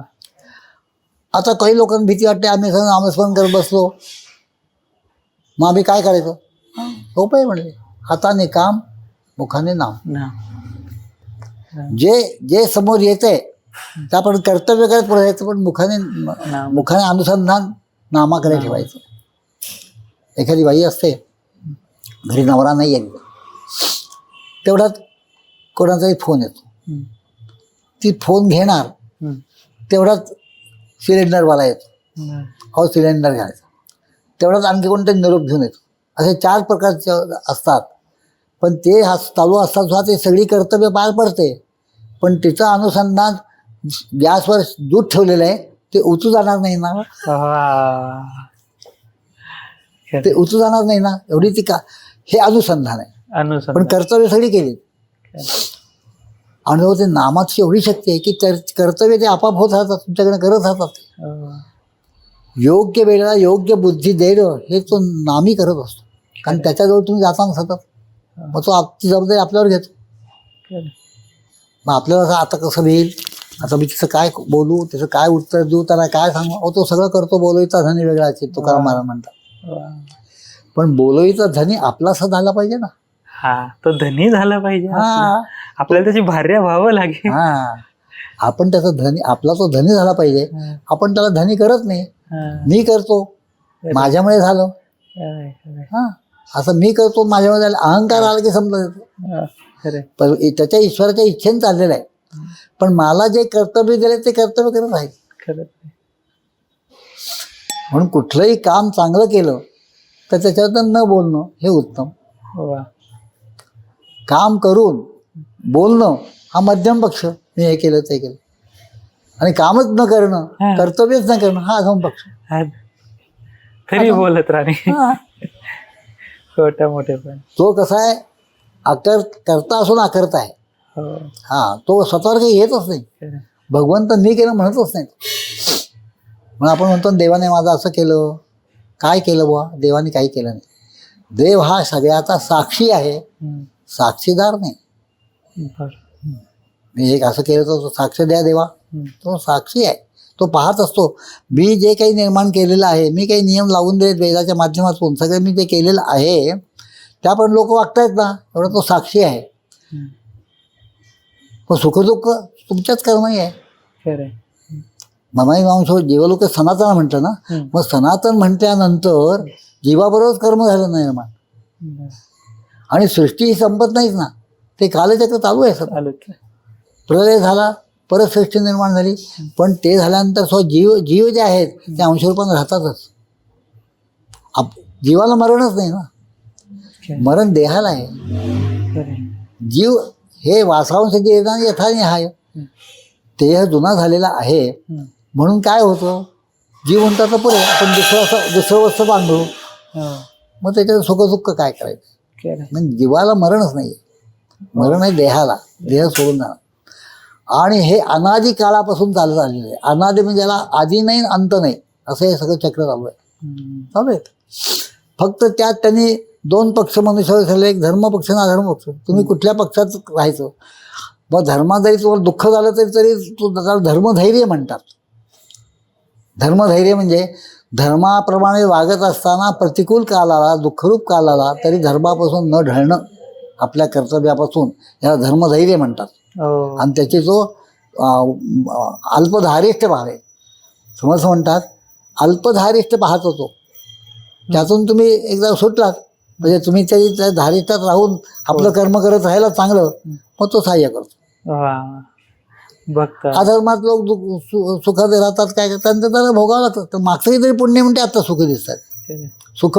आणि काय आहे त्यात, दुसरा सुखी वाटणं, हा दुसरा सुखी वाटणं हा. हे अज्ञान आहे. आणि मी सुखी आहे असं वाटणं हा ज्ञान आहे. वा वा वा. आपल्याला वाटतं त्यांचं काय छान आहे, हा. प्रत्येक सुखदुःखाने मिश्रितच आहे, ते त्याचं कर्म आहे. म्हणून हे कर्म कसं आहे, आधी कर्म का आधी दैव हो, आधी प्रयत्न का दैव. याला वृक्षबीज न्याय म्हटलेला आहे. बरोबर. आधी वृक्ष का आधी बीज, बरोबर. काय नाही सांग. सांगता, नाही सांगता येत. ह्याच्यावर उत्तरच नाही आहे. हम्म. पण त्यातल्या त्यात समर्थाने त्याचा एक तर्क प्रमाण लावलं. अच्छा. प्रमाणे 4 आहेत. हम्म. प्रत्यक्ष प्रमाण, हम्म. अनुमान प्रमाण, हम्म. शब्द प्रमाण हम्म. आणि आत्मप्रमाण. आत्मा. जे प्रत्यक्ष आहे त्याच्याबद्दल काही सांगावं लागत नाही, हे आहे त्याचा ग्लोप आहे, हा दिवा आहे तो. हो. शब्द प्रमाण, आत्ता मला नरेंद्र पाटलांनी सांगितलं ते दिवा लावलेला आहे. हो. शब्द प्रमाण त्यांचं ऐकलं नाही. मग तिथे दिवा लावला आहे का नाही, काय आहे? अनुमान करा, काय कसं काय तर्क करा. अहो प्रकाश पडल्याने त्याचे दिवा लावलेला आहे. खरं, खरं. ही 3 प्रमाणं साधन आपल्याला वापरता येतात. हो. आत्मप्रमाण वापरता येत नाही. हा. आत्मप्रमाण वापरण्यासाठी चित्ताची अतीव शुद्धता असावी लागते. अच्छा. बरोबर. आत्मप्रमाण. जेव्हा चित्त शुद्ध होतं ना, तेव्हा मग आत्मा बोलतो, आत्मा सांगतो. पण तो बोलत नाही काही. आपण सतत जीवात्म्याला आपण सतत दाबून दाबून आपलं जोरात काम चालू असतं. हम्म. लोक म्हणतात ना आतला आवाज, हम्म. तो आतला आवाज, तो आत्मा. आत्म्याचा. त्याकरता आत्मा शुद्ध दिसायला हवा, त्याच्यावर ढगांचं आवरण नको. कशाचाही आवड नको. आणि खरं म्हणजे सांगायचं की आपण एखादं कर्म करतो ना, तेव्हा आतून आवाज येत असतो, हो. पण आपण तो इतका त्याचा वापर न करण्यामुळे तो पुसट होऊन जातो. हो. आतून संदेश येत असतो, अरे करू नकोस बरं का तू, पण आपल्याला तर ऐकूच येत नाही आवाज, इतके आपण त्या कामक्रोधाच्या विकारांच्या अधीन झालेलो असतो. म्हणून याला सर्वात उत्तम मार्ग चित्त शुद्ध. आणि ते चित्त शुद्ध झालं की काय होतं, तुकाराम महाराज म्हणतात, चित्त शुद्ध होती तरी शत्रुमैत्र होती, हो. व्याघ्रने खाती सर्पत आहे. म्हणून एकाने विचारलं हे समजतं काय, हे काय चावलच्या घडीत जंगलात राहत होते ना, काय साप बी चावून नव्हते वाघ. चित्त शुद्ध, चित्त शुद्ध झाले. खरं. हा तो भेद नष्ट होणं. हा. आणि ते सगळे आत्मरूपानेच बघत होते ना. हो. आणि पशूंना ज्यावेळेचं ज्ञान आहे एवढं, हा चित्तशुद्धी ह्याला काही करायला नको. पशूंना काही ज्ञान, मनुष्याला बुद्धी दिलीच आहे, त्यांचं बुद्धी आहे, पण त्यांनाही काही ज्ञानाचे प्रकाश दिलेले आहेत, थोडे थोडे भगवंत बरोबर दिले. त्यातून त्यांना पाप पुण्य समान होतं, तेव्हा मनुष्य जन्म येतो. पाप अधिक झालं तर दुर्जन माणसं निर्माण येतात. म्हणजे मग दानव बिनो राक्षसाच्या जेवणी जातात. पाप पुण्य समान की मनुष्य जन्माला येतो, आणि पुण्य अधिक की देव जन्माला येतो. आपल्याला देव म्हणजे आपण तसा तो देव म्हणतो, तो देव नव्हे. ह्या सप्तव्य आरती ज्या सांगितल्या आहेत, म्हणजे 7 लोक आहेत पृथ्वीच्या वर, पृथ्वीपासून खाली सप्त पाताळ आहेत आणि वर 7 लोक आहेत, अशी पृथ्वी आहे. ते भू भुवः स्वहा महाजन असे जे नाव आहेत. आणि प्रत्येक त्या पातळीवर कोण कोण राहतो याचं वर्णन भागवतात पण आलेलं आहे. भूलोकात मनुष्य, त्याच्यापुढे ऋषी मुनी, मग अप्सरा, काय असं करता करता शेवटचा सत्यम, भूः भुवः स्वहा महाजनाः तपः सत्यम. सत्यम लोकात सत्यमच्या ते ब्रह्मदेव राहतो, आणि सत्यमच्या वरही परमात्मा आहे, परमात्मा तत्व आहे, तो निर्गुण निराकार आहे. हिरण्यगर्भ ज्याला म्हणतो आपण, ते काय? हिरण्यगर्भ समवर्तता आहे असा एक मंत्र आहे की हिरण्यगर्भ शब्दाचा असा आहे की शुद्ध ज्ञान असणं. अच्छा. सोपा अर्थ त्याचा माझ्या दृष्टीने. हिरण्यगर्भता असणं हे शुद्ध ज्ञान असणं. त्या ज्ञानामध्ये कुठेही काही हे नाही, असं मला तर स्फुरलेला शब्द आहे, शुद्ध ज्ञान. म्हणजे ज्ञान सुद्धा विसरावं लागतं. हा, पायात काटा मोडला ती काट्यानेच काटा काढावा लागतो, मग काढलेला काटा मोडले, ज्यांनी काटा काढला ते दोन्ही टाकून द्यावं लागतं. याने काटा काढला तो काटा कोणी ठेवत नाही.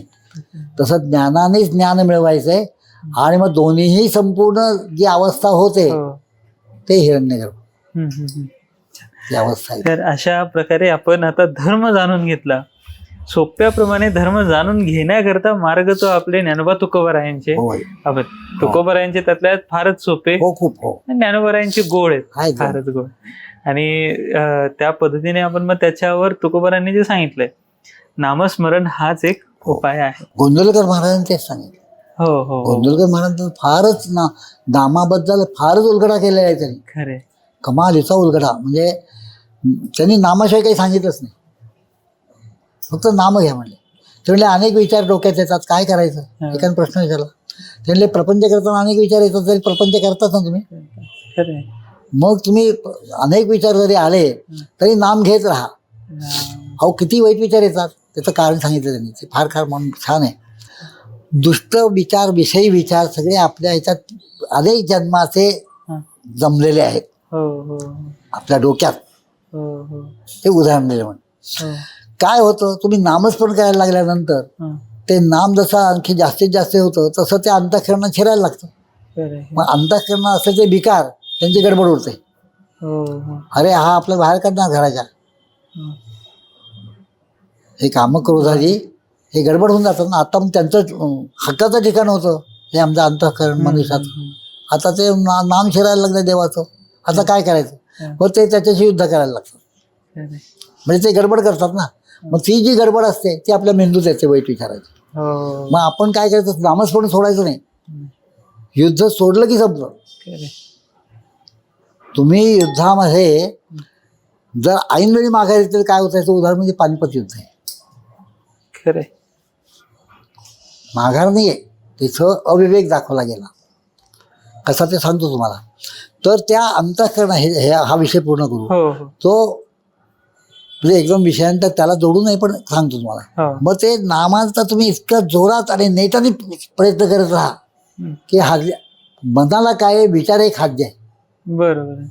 मनाला काहीतरी विचाराचं खाद्य लागतं. मन मोकळं होऊ शकत नाही.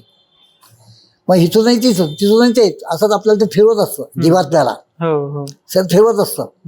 त्याला विचाराचं खाद्य द्यायचं नाही ना. मग काय करायचं, निर्विचार होण्याचा प्रयत्न करायचा. मग निर्विचार होण्यासाठी निर्विचार होऊन कार्य कसे व्हायचे होतात ते म्हणायचे, न रागवता सुद्धा आतून न राग कसा आहे, क्रोध कसा आहे, आतून बाहेर येतो. हो. आत शांतता ठेवून सुद्धा क्रोध दाखवता येतो. दाखवण्यापुरता असतो क्रोध. खरे. वा.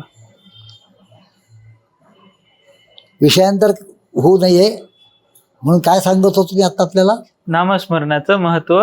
आता आपण तुकोबारायांनी नामस्मरण सांगितलं, मग त्यानुसार गोंदवलेकर महाराजांनी नामस्मरणाला फार छान पद्धतीने व्यक्त केलं आणि सांगितलं. हा त्यांनी झालं. असं म्हणले तुम्ही नामस्मरण करत राहिलात हा. की हळूहळू विचार संपून जातात, मन पांगळ होऊन जातं. मनाला कुठेतरी ठेवावं लागतं, नामात राहायचं. रामकृष्ण हरी, काय श्रीराम जय राम जय राम. परत तिथून ते उड्या मारायला बघतो, पण आपण त्याकडे दुर्लक्ष करायचं. होता होता होता मन पांगळून जातं, मन मरून जातं. मन जाणं म्हणजे नमन आहे. न मन, मनाचं मन पण नाहीच करणं म्हणजे नमन. ते नमन मनानेच होतं. पण त्याचा आणखी फरक आहे की मनाने नमन करायचं सूर्याला आणि शरीराने नमस्कार घालायचा. बरोबर. म्हणजे त्याचा आणखी फरक सांगतो. सूर्याला नमस्कार घालायचं म्हणजे काय, आधी त्याचं नाव घेऊन नमन करायचं, सूर्यायन महा, पण नमस्कार करायचा. पण नमन करणं म्हणजे मन नाहीसं करणं म्हणजे आपाप मन नाहीसं झालं नाही, समजा पुढचा प्रश्नच संपतो सगळं. तुमचं कर्तव्य शरीर स्थापन करत असतं सगळं, सगळी कर्तव्य करता, प्रपंच कर्तव्य करता, पण तुम्ही त्यांचं मन ठेवलं की तुम्हाला त्रास होतो. त्याला अनासक्त बुद्धी म्हटलेलं आहे. अनासक्त बुद्धीने आपण जर कार्य करत राहिलो तर आपल्याला कुठलीही बाधा होत नाही. म्हणजे सुखदुःखाचीच अवस्था आहे ती. आपण सुखासाठी धडपडतोय पण आनंदासाठी धडपडत नाही. आनंद, सुख हे सापेक्ष शब्द आहे. कुठेतरी दुःख आहे म्हणून सुख आहे, कुठे सुख आहे म्हणून दुःख आहे, सापेक्ष एकमेकावर. आनंदाला सापेक्षता नाहीये. आनंद यांनी नामाने मिळतो. नामस्मरण कलियुगात फार महत्वाचं आहे. काही काही म्हणतात ना, असेल हरी आता देईल खाटल्यामुळे. ह्यात काय अर्थ आहे का म्हणले? आहे ना, हरी आहे खाटल्यावर तुम्हाला देईल. पण त्यातला एक निश्चय असा करा की खाटल्यावर उठायचं नाही. हा, हा, कर्म करायचंच नाही. खाटल्यावर उठायचं नाही. बघा, आता एखादा सर्प जरी खाटल्याखाली आला तर ते उठायचं नाही. असेल हरी तर करीच, इतकी तरी निष्ठा पाहिजे. खरं आणि इतकी निष्ठा आपली नसते. नसते. आपला सगळा धर्म हा सवड धर्म असतो. खरं. आणि त्याच्यापुढे म्हणजे तुम्ही एखादी गोष्ट चुकीची केली ना त्याचं समर्थन करणं हा आणखी दोष आहे. बरोबर. चूक ती चूक आहे ना, हो, मग चूक जागण्याच्या झाली, मान्य झाली. समर्थन करणं हा दोष आहे. छान. सो धर्म जाणून त्याचा मार्गही जाणला आणि धर्माला जरी म्हणजे त्या सगळ्या गोष्टी जरी नाही घडलं, नामस्मरण ह्या सगळ्या गोष्टींच्या पलीकडे नेऊन ठेवेल. वा. आता यातून तर आम्हाला जीवनातला सगळा सार कळलाय आत्ताचा हा जो काही 1 तासाचा अर्धा तासाचा. कारण की यात ज्ञान पण आहे. यात आपल्याला कळतंय की जर बघायचंय तर कुठं बघायचं. होय. कारण की भ्रम तर होणार. कलियुगातला सगळ्यात मोठी शक्ती ती भ्रमच आहे. होय. की सत्य आणि असत्यातला भ्रम निर्माण होतोय. हो. तो दूर करायचा आहे. फारच मेहनत घ्यायची असेल, वेद बघा. नसेल होत तर आता आपण डायरेक्ट तुकोबाराय आले. आता ते याच्यामध्ये आपण एक माहिती घ्यावी याकरता, जसं 4 वेद आहे, त्यानंतर आपण धर्म आणि नीती बघितलं, तसे ह्या मनुष्य जन्मामध्ये 4 वर्ण पण आपण बघितले. 4 धर्म हे 4 आश्रम सांगितले. आश्रम सांगितले आणि धर्म कर्म काय म्हणतो आपण 4 पुरुषार्थ पण हो, सांगितले. धर्मार्थ काम मोक्ष. काममोक्ष. तर ह्या गोष्टी एक एक जर आपण तुम्ही सांगाल का? एक एक फक्त थोडक्यात सांगते. त्याचं स्वरूप आपण जाणून घेऊयात. आता आधी आपण वर्णापासून सुरुवात करू. वर्णापासून सुरुवात करू. वर्णापासून हा 4 वर्ण सांगितले. हा, ही व्यवस्थेसाठी सांगितलं 4 वर्ण. बरोबर. म्हणजे काय आहे तुम्हाला सांगतो, हा भेद नाहीये, हा, ही व्यवस्था आहे. व्यवस्था आहे. त्याच्यामुळे हे ब्राह्मण क्षत्रिय वैश्य भगवंत प्रत्यक्ष स्वतः म्हणतो ना की ह्या चातुर्वर्ण्यम मया सृष्टम. हे भगवंताचं वाक्य आहे. हा हा, चातुर्वर्ण्यम मया सृष्टम. मी हे बरोबर. चातुर्वर्ण मी निर्माण केलं. बरोबर. आता हे चातुर्वर्ण निर्माण केल्यानंतर त्यांना काहीतरी गुण दिले पाहिजे. प्रत्येकाला गुण पाहिजे काहीतरी, म्हणजे वर्ण झाल्यानंतर गुण. मग त्यांना प्रत्येकाला गुण सांगितला त्यांनी की ब्राह्मणाने ज्ञानप्राप्तीसाठी सगळं आयुष्यच काढावं.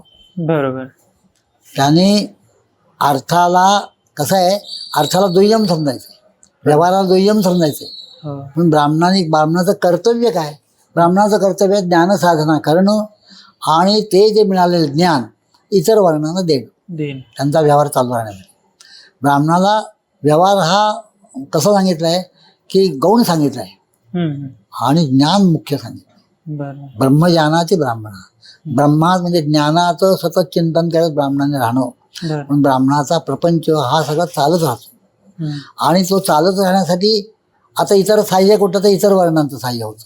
म्हणजे ब्राह्मणाला थोडक्यात म्हणजे ब्राह्मणाला ज्ञानसाधना आहे ब्राह्मणाचं काम. तपश्चर्या करणं, प्रेत्यानंतर सुखायचं. त्यांनी ब्राह्मणाने कुठलंही क्षुद्र कर्म करायचं नाही, कुठले इतर कर्म करत बसायचे नाही. ब्राह्मण कर्म सोडून तिथेच सांगितलं. हा, ज्या वेळेला कठीण परिस्थिती येईल अगदी तेव्हा त्याने जास्तीत जास्त क्षत्रिय धर्माचं अवलंबन करावं, पण तेवढा पुरतं. अच्छा, कार्य झालं की बाजूला यायचं. नीतीनुसार. हा, म्हणजे चाणक्याने काय केलं, चाणक्याने आपल्या आयुष्यात नाना उपद्व्याप केले. त्यांचे उपद्व्याप ऐकले तर तुम्हाला की त्यांनी विषकन्या निर्माण केल्या. विषकन्या म्हणजे कर्मचारी तुम्हाला माहिती आहे का? अर्थात. हा, विषकन्या म्हणजे एखादी स्त्री वयात आली की त्याला एवढं बीज द्यायचं. अरे वा. एवढं हा होता होता ते जास्ती प्रमाण वाढवायचं. ते विष पचवते ते पचवायला ते आणखी थोडं द्यायचं. असं करून ती विषकन्या तयार होते आणि ती शत्रूच्या गोटात तिला पाठवलं. आता स्त्री म्हटल्या तर मोह हा अनादी काळापासून आहे. मग तिच्याशी एकदा संपर्क आला समजा संबंध तोच मनुष्य म्हणून पडतो. अरे बापरे. चाणक्याने अशा विषकन्या आपल्या अर्थ चाणक्याने केलं म्हणजे हे पूर्वीपासून आहे सगळ्या प्रकारे. हा, अशा प्रकारे चाणक्य ब्राह्मण मात्र ब्राह्मण असून त्यांनी हे करावं लागलं. सगळं केलं त्यांनी. का तर त्यांनी काय केलं म्हणजे राष्ट्रहितासाठी एखादा अधर्म करावा लागला तर तो क्षम्य असतो राष्ट्रहितासाठी. तर व्यक्तिपेक्षा समाज मोठा, समाजपेक्षा पक्ष मोठा आणि पक्षापेक्षा समाजापेक्षा राष्ट्र मोठं, राष्ट्रापेक्षा परमेश्वर मोठं. परमेश्वर. पण राष्ट्रहित आधी करायलाच पाहिजे, त्या राष्ट्रात राहायचं आहे आपल्याला. खरं आहे, खरं आहे. म्हणून चाणक्याने असे अनेक उपद्व्याप केले. हम्म, अहो त्यांनी एक मोठा खड्डा घेतला, त्याचा जो शत्रू होता कोण, हम्म. त्याला मारण्यासाठी, आणि त्याच्यावर असं सगळं झाकण ठेवलं आणि त्याची मिळवण्याचा तो खड्ड्यात पडला. अरे बाप. म्हणजे थोडक्यात म्हणजे मी बरीच त्यांनी चाणक्य, पण हे सगळं होऊन त्यांनी कशासाठी केलं, तर आधीचा जो राजा नंद होता त्याला त्यांनी सांगितलं होतं आपलं पर्यचक्र येतंय, हा, अलेकझांडर चालून येतोय, हा, हुंड लोक चालून येत आहे, हा काही नाही आराम केला बसलेला, हा. काही करत नाही. मग आता त्याला राजवून नष्ट करायचं आहे, केलंच पाहिजे. मग कसं करायचं, त्यासाठी त्या नंदाच्या विरुद्ध त्यांनी इतकं षडयंत्र तयार केली. त्यामध्ये ते राज्य मिळवलं, चंद्रगुप्ताला हाताशी धरलं, त्याला राजा बसवलं नाही म्हणून, आणि मग त्यांनी सगळ्याचं ते हे केलं. आणि त्यानंतर उठून चाणक्य उठून लगेच आश्रमात येऊन गेला. बरं, ती गोष्ट तुम्ही सांगितलेली की सांगितलं कोणीतरी आले. हां, ही गोष्ट तुम्हाला सांगितलीच मागे मी. तर काय करायचं आहे की एखादं समाजहित राष्ट्रहित करण्यासाठी ब्राह्मणाला समजा एखादं काही वाकडं करायची वेळ आली तर ते समजा त्यांनी केलं, पण त्यातून लगेच बाजूला होऊन त्यांनी तपश्चर्यात लागायचं. म्हणजे तुम्ही ती गोष्ट एकदा सांगाल का की ते बघायला आले प्रधान कोणाचे, अलेक्झांडर. हा, अलेक्झांडरचा एक दूत आला आणि तो म्हणला चंद्रगुप्ताला, म्हणला आता ते चंद्रगुप्त मोठा सम्राट झाला, तुमचं हे सगळं राज्य चालतं तर ह्याला मंत्री लागतो म्हणाले. म्हणले आमचं मंत्री आहेत, महामंत्री आहेत, ते कुठे राहतात, त्यांचा प्रासाद कुठे असेल, काय असेल, बंगला. हा, बंगला. चला दाखवतो. हा त्याच्यावरून गेला, एक 4-5 किलोमीटर गेल्यानंतर एक मोठं वन होतं, जंगल होतं, त्यात एक आश्रम होता साध्या काटक्या कुठ्यात बांधलेला. आज सगळी यज्ञाची होमाची तयारी होती आणि त्यात बाहेर बसून होमासाठी लागणाऱ्या गोळे करावे लागतात, शेणाचे गोळे करावे लागतात, आणि तो अग्नी हा कायम टिकावा लागतो. गंमत अशी, आपल्याकडे अग्निसेवा मुख्य सांगितलेली आहे ना, तर ते अग्नी राहावा म्हणून गोळे तयार करावे लागतात. तो गोळा वाळला की त्याच्यावर दुसरं अस्त्र द्यावं लागतं, आणि तो गोळा मग अग्नीच्या खाली ठेवून द्यायचा असा की तो हळूहळू पेटत राहतो, वरून काही दिसत नाही, पण आज तो निखारा तयार राहतो. मग दुसऱ्या दिवशी तो निखारा काढून हे करून मग त्याच्यावर होम करायचा, त्याला प्रज्वलित करून तसे गोळे करत होता. साधा पंच नाही, असा तो आपला ब्राह्मण, तो ब्राह्मण ज्याने कर्म भले त्याचे क्षात्र धर्मातले असले तरी त्यांनी चाणक्य नीती सगळे प्रकार सांगितले, पण ते कशासाठी, राजासाठी सांगितले. म्हणून ब्राह्मणाचं कर्तव्य एका शब्दात एवढंच आहे की त्यांनी तपश्चर्या करणे. आणि त्याचा जो ह्याचा भाग आहे समजा उपजीविकेचा, आपण आता हे म्हणून आपण ह्याच्यात बोललो, पण लोकांना कसं पडणार, उपजीविका पाहिजे ना काहीतरी. त्यासाठी त्याला 3 कर्म सांगितली ब्राह्मणाला, एकूण 6 कर्म सांगितली, त्याला षटकर्म म्हणतात. ब्राह्मणाला षटकर्म काय सांगितली, त्यांनी अध्ययन करायचं, म्हणजे ज्ञान मिळवायचं, ज्ञान द्यायचं, अध्ययन आणि अध्यापन, दान आणि प्रतिग्रह. त्यांनी आपल्याला काही 2 पैसे मिळाले त्याचं दानही करायचं, दक्षिणा काही मिळाली असेल, आणि त्यांनी ज्ञान घ्यायचं, प्रतिग्रह ही, आणि त्यानंतर यजन करायचं आणि याजन, यजमानी स्वतः यज्ञ करायचा आणि लोकांकडनं यज्ञ करून घ्यायचं. त्या दानामध्ये प्रतिग्रहात त्याला 2 पैसे मिळतात उपजीविकेसाठी. त्यानंतर त्याला अध्यापन केल्यावर गुरुदक्षिणा मिळते, आणि याजन केल्यामुळे त्याला यज्ञात दक्षिणा मिळते. ह्याच्यातून उपजीव व्हायचं, पण त्यांनी संतुष्ट राहायचं. संतुष्ट हे ब्राह्मणाचं कर्तव्य आहे. असंतुष्ट द्विजा नसता. जो ब्राह्मण असंतुष्ट राहतो तो नष्ट होऊन जातो. संतुष्ट महिपती ही, जो राजा आहे त्याने संतुष्ट करायचं नाही, संतुष्ट राहायचं नाही. हे राज्य मिळव, हा प्रदेश मिळव, हे कोश वाढव, हे सगळं कर, हे सैन्य वाढवायचं, हा त्याचा प्रयत्न आहे. तर त्याला दोष नाही. ब्राह्मणांनी ते केलं त्याला दोष आहे. म्हणजे विश्वामित्राने यज्ञ केला, राबाला बोलवलं. आता विश्वामित्राला यज्ञात ते राक्षस प्रतिबंध करून त्रास देत होते. गंमत अशी आहे की विश्वामित्राला त्या राक्षसाचा नाश करता आला असता का नसता, अहो शापाने नाश केला असता. विश्वामित्रांजवळ तपश्चर्या होती, त्यांचा हे होतं, त्यांनी नुसतं तो नष्ट हो हुंकार केला तर राक्षस मेला असता. पण त्यात त्यांची तपश्चर्या खर्च झाली असते. बरोबर. रामाचं कर्तव्य दुष्टाचा नाश करण्यासाठी आहे, त्यांचं ते कर्तव्य वर्णसिद्ध ह्याने आलेलं आहे, क्षत्रिय. पण त्यांनी त्याला नाश केला तर रामाची तपश्चर्या काही नसतं झाली नाही. बरोबर. त्याचं ते क्षत्रियाचं ते कर्तव्य हो. म्हणून मी नेहमी म्हणतो व्यापार म्हणजे वैश्य, आपण म्हणू पैशाचा व्यापारी वैश्य. त्यांनी किती पैसे मिळवले त्यांना त्याचा दोष काही नाही, बरोबर. पण ब्राह्मणाला मिळतो दोष. वाह. तर म्हणजे म्हणजे धर्माची अशी किती रचना आहे. अवघड आहे. हो, ब्राह्मण बनणं अवघड आहे, अवघड आहे. निक्षुद्र बनणं सोपं आहे. हो, म्हणजे ब्राह्मण बिघडला आता म्हणूनच समाज बिघडला. खरंय. ब्राह्मण बिघडला. काही स्वतः नाही, घरातलं नैवेद्य वैश्वदेव नाही, यज्ञ नाही, अग्नीची सेवा नाही, ह्याचा हे नाही, जपतप काहीच नाही ना. जो तो उठतो तो आता पौरोहित्यात लोक जे गुंतलेले आहेत पैसा मिळतोय म्हणून, बरोबर. पण कर्तव्य म्हणून नाही.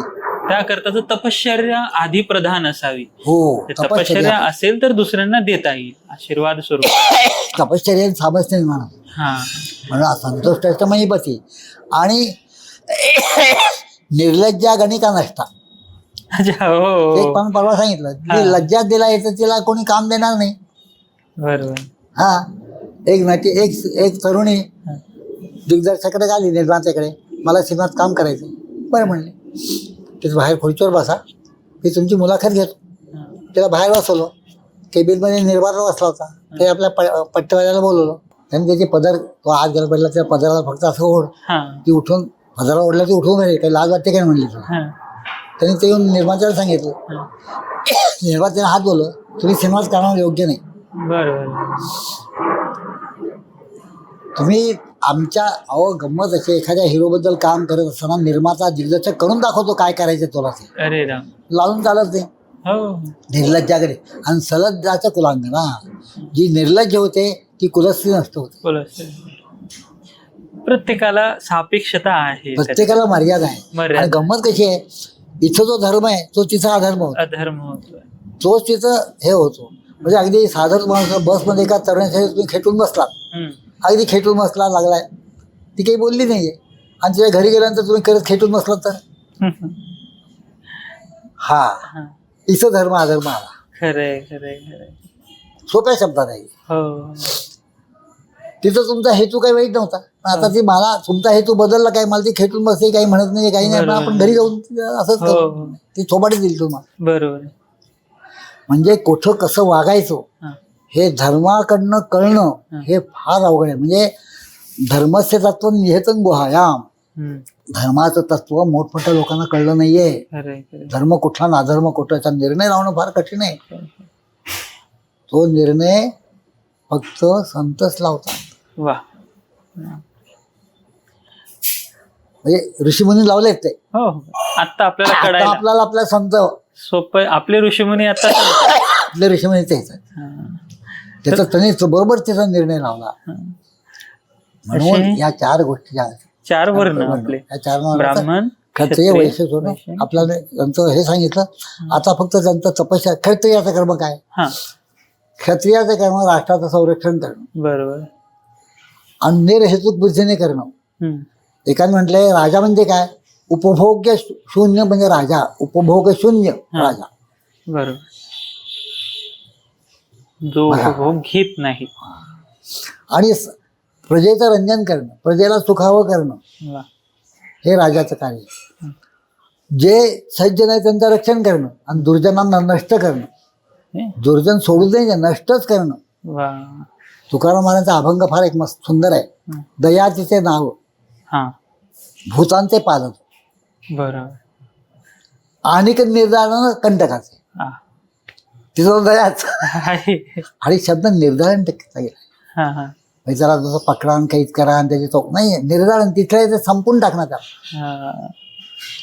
आणि ही जी आमची तत्व आम्ही विसरलो म्हणून भारताची अशी अवस्था आहे. श्रीकृष्णाने जी काही त्यावेळेला सांगून ठेवलं कसं वागावं का, धर्माला सांगितलं ना. धर्म सत्य बोलणारा होता, कधीच असत्य बोलला नाही. युद्धात माहिती असेल तुम्हाला की असं द्रोणाचार्यांनी पांडव नेक्स्ट अश्वत्थामाची गोष्ट प्रसिद्ध आहे. नरोवा कुंजरोवा एवढा असत्य बोलला आणि ते भगवंतांनी सांगितलं असत्य बोलवायला. त्यांनी काय सांगितलं, तू सत्य बोलला असं द्रोण तुम्हाला उद्या मारून टाकणार. अर्ध सत्य. इतक्या द्रोणांची शक्ती आहे. हो. मग हे सत्य धर्म तुला पालन करण्यासाठी म्हणून तुला आता असत्य बोललं पाहिजे. कारण द्रोण ब्राह्मण असले, अहो द्रोणावर लढायचं कसं प्रश्न पडला नाही येणार. ब्राह्मण आहे, त्याने आपला धर्म सोडलाय, क्षत्रिय धर्म धरला. हा, इथे त्याचं अधपतन मानावं का? हो हा, अधपतन नसतं द्रोणाचार्यांचं, अधपतन नाही ते. म्हणजे नाही, आता आपण पेशव्यांचं बघतो. हो तसंच, तर म्हणजे पेशव्या, ब्राह्मण धर्मापासून अधपतनच आहे त्यांचं. अच्छा, मात्र मग ते आता क्षत्रिय मानावे का त्यांना? क्षत्रिय, त्याला शब्द दोन आहे, वर्ण वर्ण वर्ण ब्राह्मण आणि गुणब्राह्मण. अच्छा, तुकाराम महाराज गुणब्राह्मण आहेत. तुकाराम महाराजांना ब्राह्मण म्हणाल तुम्ही? गुणब्राह्मण, अरे वा. वर्ण ब्राह्मण वेगळं. वर्ण ब्राह्मण व्यवस्था आहे, अच्छा. हा जो व्यवहार प्रपंच आहे तो. हा. आणि गुणधर्म गुणब्राह्मण हा परमार्थ आहे. अरे वा वा. गुणांचे ब्राह्मण आहेत. पण गंमत आहे, ते गुणाने आता ब्राह्मण त्यांना केलं हम्म. तर वर्ण व्यवस्था बिघडेल. पण अनुवंशिकता प्रमाण मानतो. अच्छा, म्हणजे प्रमाण वंशा प्रमाण. वर्णा करता हो हो अनुवांशिकच हो. मानलं गेलं. म्हणजे त्याच्यामध्ये डीएनए ला महत्व दिलं गेलंय. हो हा हा, त्याला संस्कार कदाचित. हा. मग आपण ही जी कथा बघतो वशिष्ठ आणि विश्वामित्राची, हो हो. मग त्यामध्ये विश्वामित्र क्षत्रिय असून क्षत्रिय मग त्यांना झाले. नंतर ब्राह्मणत्व दिलं गेलं ब्राह्मणाचं म्हणजे त्याने आपला देह जाळलाय सगळा. त्याकरता. म्हणजे तितकं जर तुम्हाला एकाच पिढीमधनं जर स्विच करायचं असेल तर विश्वामित्र इतकं जाळून घ्यावं लागेल. देहांतराने एखादा शूद्र ब्राह्मण होतो, पण त्यांनी तितकं त्याच्या स्वकर्तव्य करत करत राहिला की तो ब्राह्मण झाला. चान्स आहे पण फार अवघड आहे. म्हणजे हा. थोडक्यात शक्यता आहे पण ते इतकं अवघड आहे आणि की ते आपल्याला शक्यच अवघड नाही. वाटतं येतं, कारण आपल्याला आपला आता हा जो आयुष्य आहे ना, हं. हे ह्या आयुष्यातून पुढचं आयुष्य कुठलं मिळणार आहे काय असं वाटतं आपल्याला. हा हा पण आयुष्य हा जो सापेक्षाचा विषय आहे. हा हा. तुमचं 100 वर्षाचं आयुष्य आहे, दासांना किती वर्षाचं आयुष्य आहे? बरोबर. 7 दिवसाचं. 7 दिवस. 7 दिवसात बाल्य तारुण्य सगळं होऊन त्यांचं आपण मध्ये टाळीच नाही सापडलं तर खरंय. असंच आहे. म्हणून काळाच्या दिशेमधलं आयुष्य क्षणभंगुरच आहे ना तुमचं. खरं. त्यांनी क्षणभंगुरच सांगितलं संतांनी. क्षणानुसार. हो. आयुष्य एक क्षणभंगुर आहे. हो, मग त्या क्षणाचा विचार करा. हो. म्हणून आता जो जन्म मिळालाय आम्हाला हम्म, ईश्वराच्या संकेताप्रमाणे किंवा आमच्या कर्माप्रमाणे, हम्म. त्याचं आपलं स्वतःचं कर्तव्य कुठलं आहे ते ओळखाण करता करा. म्हणजे तुम्ही उद्धरून जाल. बर. मग तुमची मनात इच्छा असेल ती. वैश्याचं कर्म आता वर्णात सांगायचं राहिलं म्हणजे त्यांनी फक्त द्रव्य मिळवायचं हा. आणि मापात कधी पाप करायचं नाही. बरोबर. हा, म्हणजे करता गंमत कशी आहे, सत्य हे व्यवहारात अर्धसत्य असतं. अच्छा, पूर्ण व्यवहारात. सत्याने कुठलाही व्यवहार होत नाही. अच्छा. सत्याचंही सत्य ते परमार्थाचं ऋत आहे, अरे ते. त्याने व्यवहार होत नाही. बरोबर. ऋतम बचमी सत्यम बचमी. पण सत्य हे अर्धसत्यच असतं. हा. पण त्या सत्यामध्ये सत्यत्वाचं प्रमाण असत्याचं प्रमाण किती मिसळावं हा. हे वेदाने त्या सांगून ठेवलं. हिशोबाने वैश्याने वागावं. धर्माने सांगून ठेवलं. हा. हे धर्माने सांगून ठेवलं. कारण कुठलं आहे, सत्यामध्ये अर्धसत्य मिसळल्याशिवाय व्यवहारच होणार नाही. हो. कसा व्यवहार होणार? सोन्यामध्ये काहीतरी हिणकस घातल्याशिवाय दागिनाच होत नाही ना. दागिना व्यवहार आहे, सोनं हा व्यवहार नाही आहे. हो, सोन्याचा एवढा गोळा करून तुम्ही घरात बांधणारच का? नाही. वरवण टाकून बांधणार तर बरं का. प्रमाण मात्र मात्र. हा, ते किती मिळवावं हे ठरलेलं आहे. खरंय. म्हणून जे ते- 10 ग्रॅममध्ये 10 ग्रॅम सोन्यामध्ये हा. 9 ग्रॅम सोनं पाहिजे आणि 1 ग्रॅम तांब पाहिजे, हा. म्हणजे दागिना होईल. तो दागिना 14 कॅरेट झाला. वा. पण तुम्ही 5 ग्रॅम तांब सोडून हा. तो 6 ग्रॅम सोनं घालून हा. तुम्ही सांगितलं हा 14 ग्रॅम आहे, हे खोटं आहे. खोटं झालं. हा. म्हणून अर्ध सत्यच असतं जगत. बरोबर. हे व्यवहार संपवायचा, पण अर्ध सत्याचा गैरफायदा नाही घ्यायचा. सत्य असावं कमीत कमी ते. हा, सत्य हे आणि सत्याचा अधिकत्व पाहिजे. अधिकत्व पाहिजे. खरं. असो. नेहमी असंच आहे. आपण कधीही बघा बोलताना आपल्याला कुठे बाहेर जायचं ना, हा. आणि एखादा आपल्याला नको समज भेटला हा. काय, हा. तर आपण त्याला सांगतो मी बाहेर गावाला जाणार आहे हा. आणि घरात कोणी नाही, असं सांगाल का तुम्ही? नाही. अहो, चाणक्यने हे असं म्हटलंय, घराचा मालक हा. कुठे लांब गेलाय हे शेजाऱ्याला कळता कामा नये. बरोबर. असा इतका व्यवहार, किती बारीक बारीक बारीक व्यवहार केलाय. खरंय. अहो, एक साधू तिच्यावर बसलेला आहे, तेवढ्या एक गाय धावत आली. इकडे एक रस्ता, इकडे एक रस्ता. ती गाय ह्यावरून गेली. तो मागून कसाही लागला होता त्याच्यामागे. त्यांनी त्या साधूला विचारलं, गाय कुठल्या रस्त्याने गेली? तो म्हणला, ज्यांनी बघितली त्याला बोलता येत नाही, आणि ज्याला बोलता येत त्यांनी बघितलं नाही. अच्छा. अशी मार्मिक उत्तर दिली. दिली त्यांनी. सत्यही बोलला नाही, असं ते काहीच बोललं नाही. अवघड झालं. आणि नेहमी असंच असतं. पण काय होतं की लोक बहुतेक सगळे सुवर्णकार की एक तांब्यात ते काही मिसळत नाहीत. म्हणजे व्यवहार सुवर्ण काही असो, आपण सांगतो शुद्ध आहे, पण शुद्धाचं प्रमाण किती आहे, अशुद्धाचं प्रमाण किती आहे, हे शुद्ध तूप आहे. अशा प्रकारे हा वैश्य असावा. हा, असा वैश्य असावा की त्यांनी कुठेही, कारण त्याच्यासोबत त्याचा व्यवहार होणार नाही. त्याचा व्यवहार कसा असतो, ही वस्तू 5 रुपयाला आहे, तुम्हाला म्हणून 4 रुपयाला देतो, असं प्रत्येकाला सांगतो ना, तुम्हाला म्हणून. हो, तुम्हाला म्हणून. तर वैश्याचा व्यवहार हा. त्यांनी काय करायचं, त्याच्याकडे व्यापार, कृषी गौरक्ष वाणिज्यम, त्यांनी हे करायचं, शेती करायची आणि गाईचं रक्षण करायचं वैश्याने. आणि शुद्धाकडे सोपा मार्ग आहे. शूद्राला सगळ्यांची सेवा करायची सांगितलेलं आहे, त्याला सहाय्य करायचं सगळ्यांना त्यांच्या कर्मात. आणि जेवढी मी इंडस्ट्रियल एरिया आहे ना आता सध्या, ती खरी शूद्रांची आहे. बरोबर आहे. सेवा करत आहेत सगळे, सर्व्हिस. हां, ती सर्व्हिस आहे, ती त्यांच्याकडे दिली पाहिजे. ती पेशवे ब्राह्मण झाले अपघाताने झालेले आहेत ते, का तर क्षत्रिय नामर्द झाले म्हणून. हो, तर आवश्यकता होती. अंगावर पडलं येऊन ना, अंगावर पडलं येऊन. पण त्यांनी धर्म, आपला वर्ण धर्म सोडला, त्याची प्रायश्चित्त त्यांना मिळालेली आहे. ती प्रत्येकाचं कर्म तिथं नमूद केलेलं आहे चित्रगुप्ताकडे.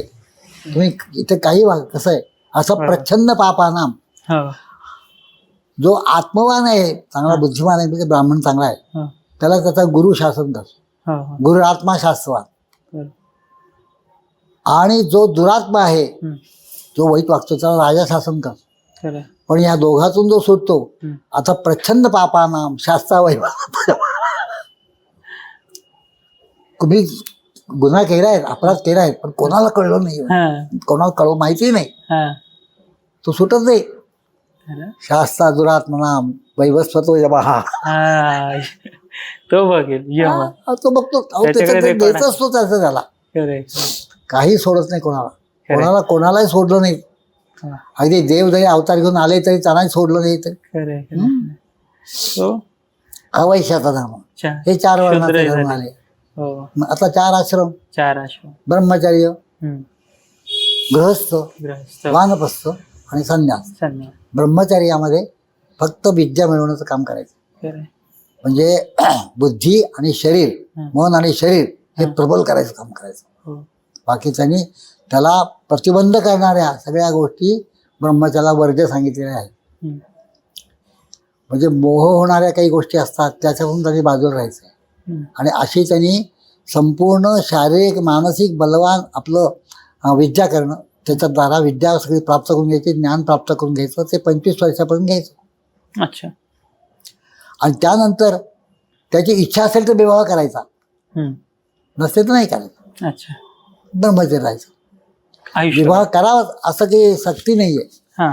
ब्रह्मचर्याचं आचरण करावं सक्ती आहे, पण विवाह करावाच पाहिजे असे सक्ती नाही. काही कसे असतात, काही वेदाच्या आज्ञा 2 प्रकारच्या असतात. एक प्रभुसंहित असते, एक सूर्यसंहित असते.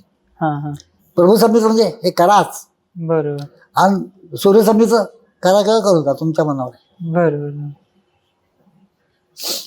उदाहरणार्थ पूर्वीच्या काळात सती जात असते, सती जात असत, आज माहिती आहे मग. सती जाणं ही प्रभुसंहित आज्ञा नाहीये. खरंय, प्रभुसंहित नाही, पण वैधव्य धर्माने राहावं हे प्रभुसंहित आहे.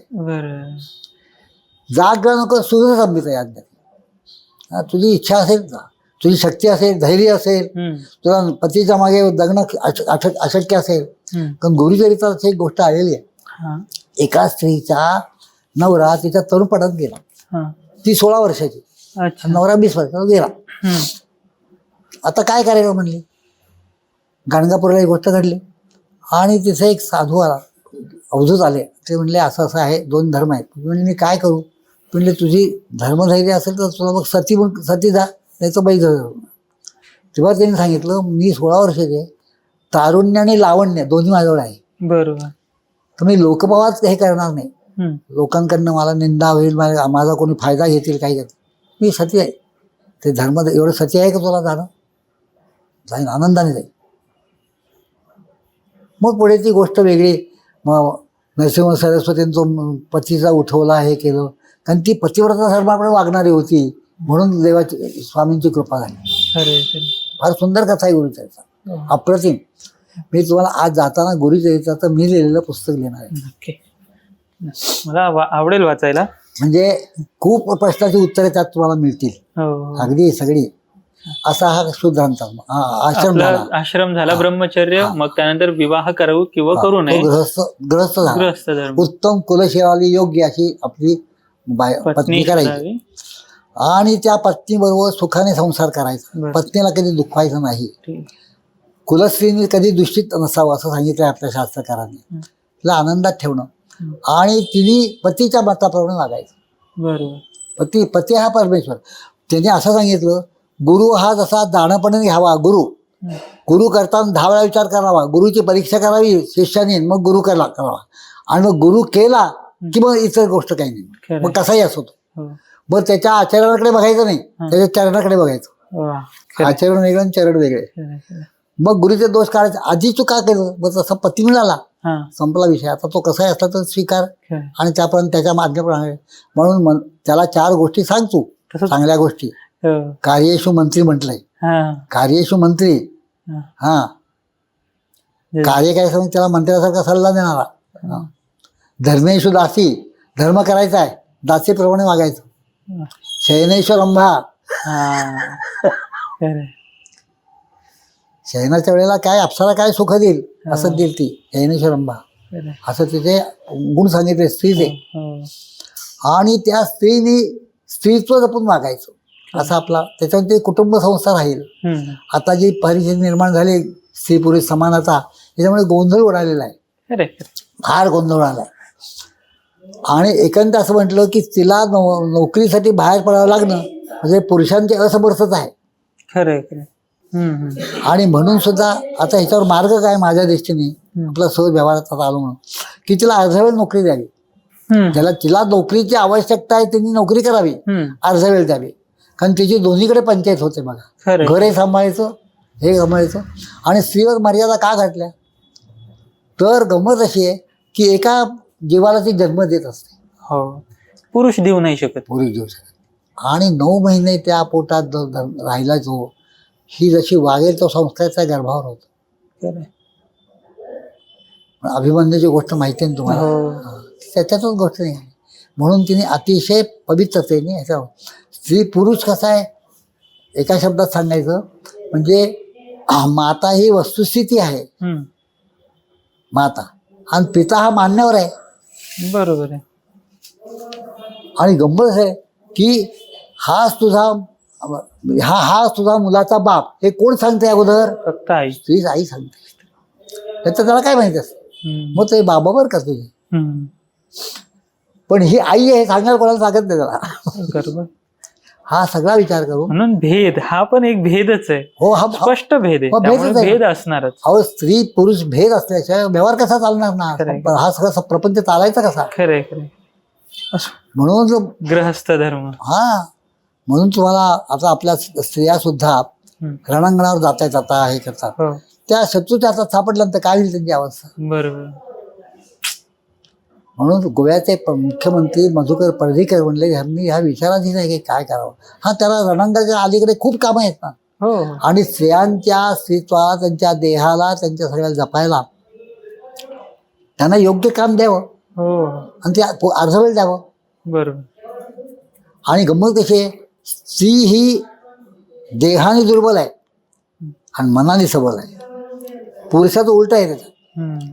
पुरुष देहाने सबल आहे पण मनाने दुर्बल आहे. खरं. म्हणजे संकटाला तोंड देण्याची मानसिक शक्ती जितकी पुरुषाची आहे तितकी स्त्रीची आहे, तितकी पुरुषाची नाही. खरं. मला अनुभव आहे.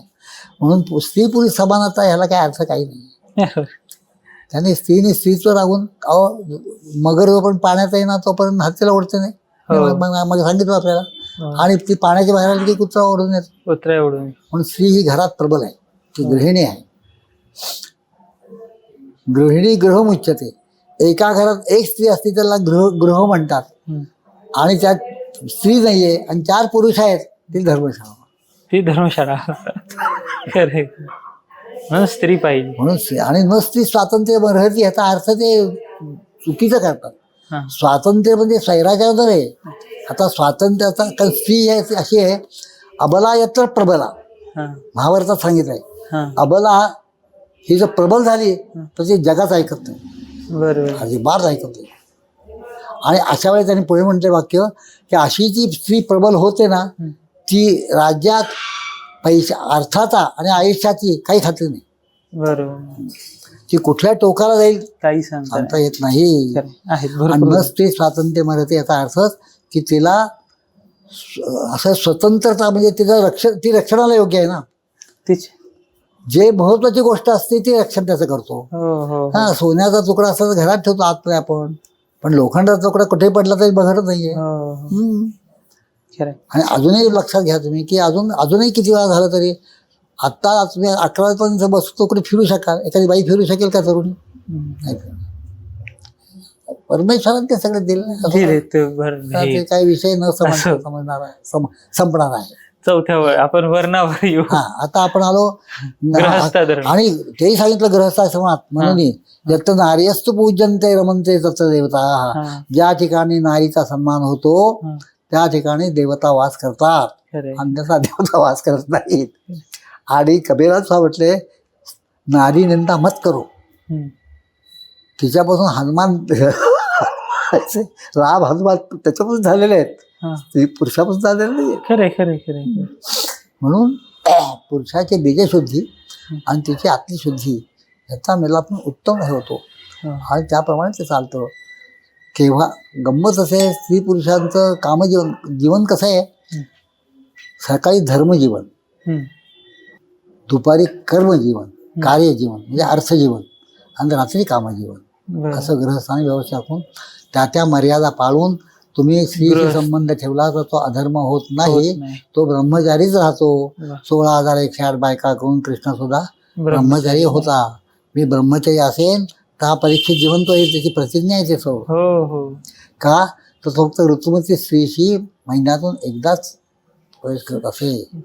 आता एकनाथाने असं म्हटलंय, बाई गरोदर होऊन बाळपणात आली तरी पुरुष काही तिला सोडत नाही. म्हणजे असं आपण त्या कामाच्या अधीन नव्हतो. आपण अधीन झालो की परमेश्वर अधीन होत नाही असं ते राहतंय. असा हा गृहस्थ धर्म अगदी उत्तम धन्य गृहस्थाश्रम हा. आणि हे तिन्ही वर्ण गृहस्थ धर्मावर राहतात. ब्रह्मचारी आपला हा वानप्रस्थ आणि संन्यास. आणि वानप्रस्थाश्रम म्हणजे 50 वर्षापर्यंत, 25 वर्षापर्यंत ब्रह्मचर्य, 50 वर्षापर्यंत गृहस्थाश्रम, 50च्या पुढे 25 वानप्रस्थाश्रम. म्हणजे घरातही राहायचंय, वनातही राहायचंय. बायकोला बरोबर घेऊन जायचं किंवा बायकोला मुलांच्या वनातही राहायचंय. त्याला वानप्रस्थाश्रम म्हटलंय. हळूहळू प्रपंचातून लक्ष काढून घेणं आणि हे करायचं. आणि मग ते पूर्ण प्रपंचातून लक्ष नाहीचं झालं की त्यांनी संन्यास घ्यावा. असं त्यांनी पूर्ण 4 आश्रम झाले. आश्रम आणि 4 वेद आहेत, 4 वर्ण झाले. पुरुषार्थ, धर्म, अर्थ, काम, मोक्ष. धर्म अर्थ काम धर्माने वागावं आणि ते कामाने सांगितलं, चर्चा केली. धर्माने मोक्षाने अर्थ काम नियंत्रित केलेले आहे. ते नियंत्रितपणे उदासीनपणे पैसा मिळवावा आणि तो व्यवस्थित खर्च करावा जिथं तिथं करायची आवश्यकता असेल. असं एक प्रकारचं निरासक्त राहून कार्य केलं की मनुष्याला समाधान होतच. आणि समाधान म्हणजे असतंच समाधान त्याच्याजवळ. समाधान त्याचं आहे. सम आधान राहणं म्हणजे लाभालाभो दयादेव शुभाशुभ परित्यागी अशा तऱ्हेचं जे अवस्था आहे हे गृहस्थाश्रम नाथाचे होते, एकदा तसे होते. आणि नाथांना उत्तम बायको म्हणून परमार्थ झाला, तुकारामांना विरुद्ध बायको असून परमार्थ झाला, आणि समर्थांना बायको नसून परमार्थ आपलं साध्य आहे. आणि हे सगळी साधन आहेत, त्याचा उपयोग करून त्यांनी आपलं जीवन कृतार्थ ठिकाणी करावे. तर आत्ता आपण ह्या सगळ्या प्रवासात सुरुवात आपण धर्माच्या परिभाषेवरनं करताना त्याच्या सुरुवातीपासून त्यातल्या विभागापर्यंत भेद, त्यानंतर पुरुषार्थ किंवा धर्म जाणून घेण्याचा उपाय, नामस्मरण, आणि त्याच्यासोबतच आपण हे जाणून घेतलं की आपल्या धर्मानुसार काय काय सांगितलेत, कुठल्या गोष्टी आवश्यक आहेत किंवा भेद कसे निर्माण केलेत, आणि जे व्यवस्था चालवण्याकरता हो त्यातले वर्ण झाले, आपले पुरुषार्थ झाले, आणि आपण बरं आश्रम झाले. आश्रम पण झाले. आता आपल्याला स्वरूप पूर्ण कळून गेलं. एक प्रकारे आम्हाला पूर्ण एक गाईड मिळून गेला आता. ठीक आहे. तर माझ्या मते धर्म जाणून घेण्याकरता हा इतका जरी पॉडकास्ट कोणी ऐकला तरी त्याला आपल्या धर्म आणि त्या धर्माची व्यवस्था या गोष्टी कळून जातील. आणि या धर्मातली व्यवस्थेची आवश्यकता काय हे तुम्ही आतापर्यंत छान प्रकारे सांगितलं. आता आम्हाला ऐकायचं तुमच्याकडनं तर अजून होतं भरपूर. त्यातल्या त्यात विशेष तुमची जी दत्तप्रभूंची जी साधना आहे होय. ह्या विषयावर, आणि मग आपण दुसरा भाग जो आहे आता तो आपण साधनेवर. आता आम्ही ज्ञान व्यवस्था काय असते हे जाणून घेतलं. होय. आता आम्हाला परमार्थिक जी तुमची साधना आहे, थोडं तुमचं पर्सनल जाणून घ्यायचंय, ते आपण जाणून घेऊयात दुसऱ्या भागात. रामकृष्ण हरी. तर आत्ता आपण या भागामध्ये तुम्ही जे ऐकलं इतकं शॉर्ट मध्ये आपल्याला इतकं छानपैकी सगळ्या गोष्टींचं विस्तृत अभ्यास. आज एक प्रकारे आपण पूर्ण जसं नवनीतचं गाईड असायचं की ज्यात पूर्ण वर्षभराचं जे शिकवलं जायचं ते एका छोट्या पुस्तकामधनं आपल्याला दिलं जायचं, ज्याचा वापर आपण परीक्षेत करायचो, तसंच आपल्याला एक गाईड आज धर्माबद्दल मिळालंय. आशा करतो तुम्हाला हे आवडलं असेल तर नक्की शेअर करा. तुमच्या प्रतिक्रिया, अभिप्राय कमेंट्समध्ये कळवा. आम्ही गुरुजींना नक्की त्या गुरुजींपर्यंत पोहोचवण्याचा प्रयत्न करू. आणि सबस्क्राईब करा, लाईक करा, कमेंट करा. रामकृष्ण हरी. भेटूयात पुढच्या भागात, पुढच्या व्हिडिओत गुरुजींसोबतच.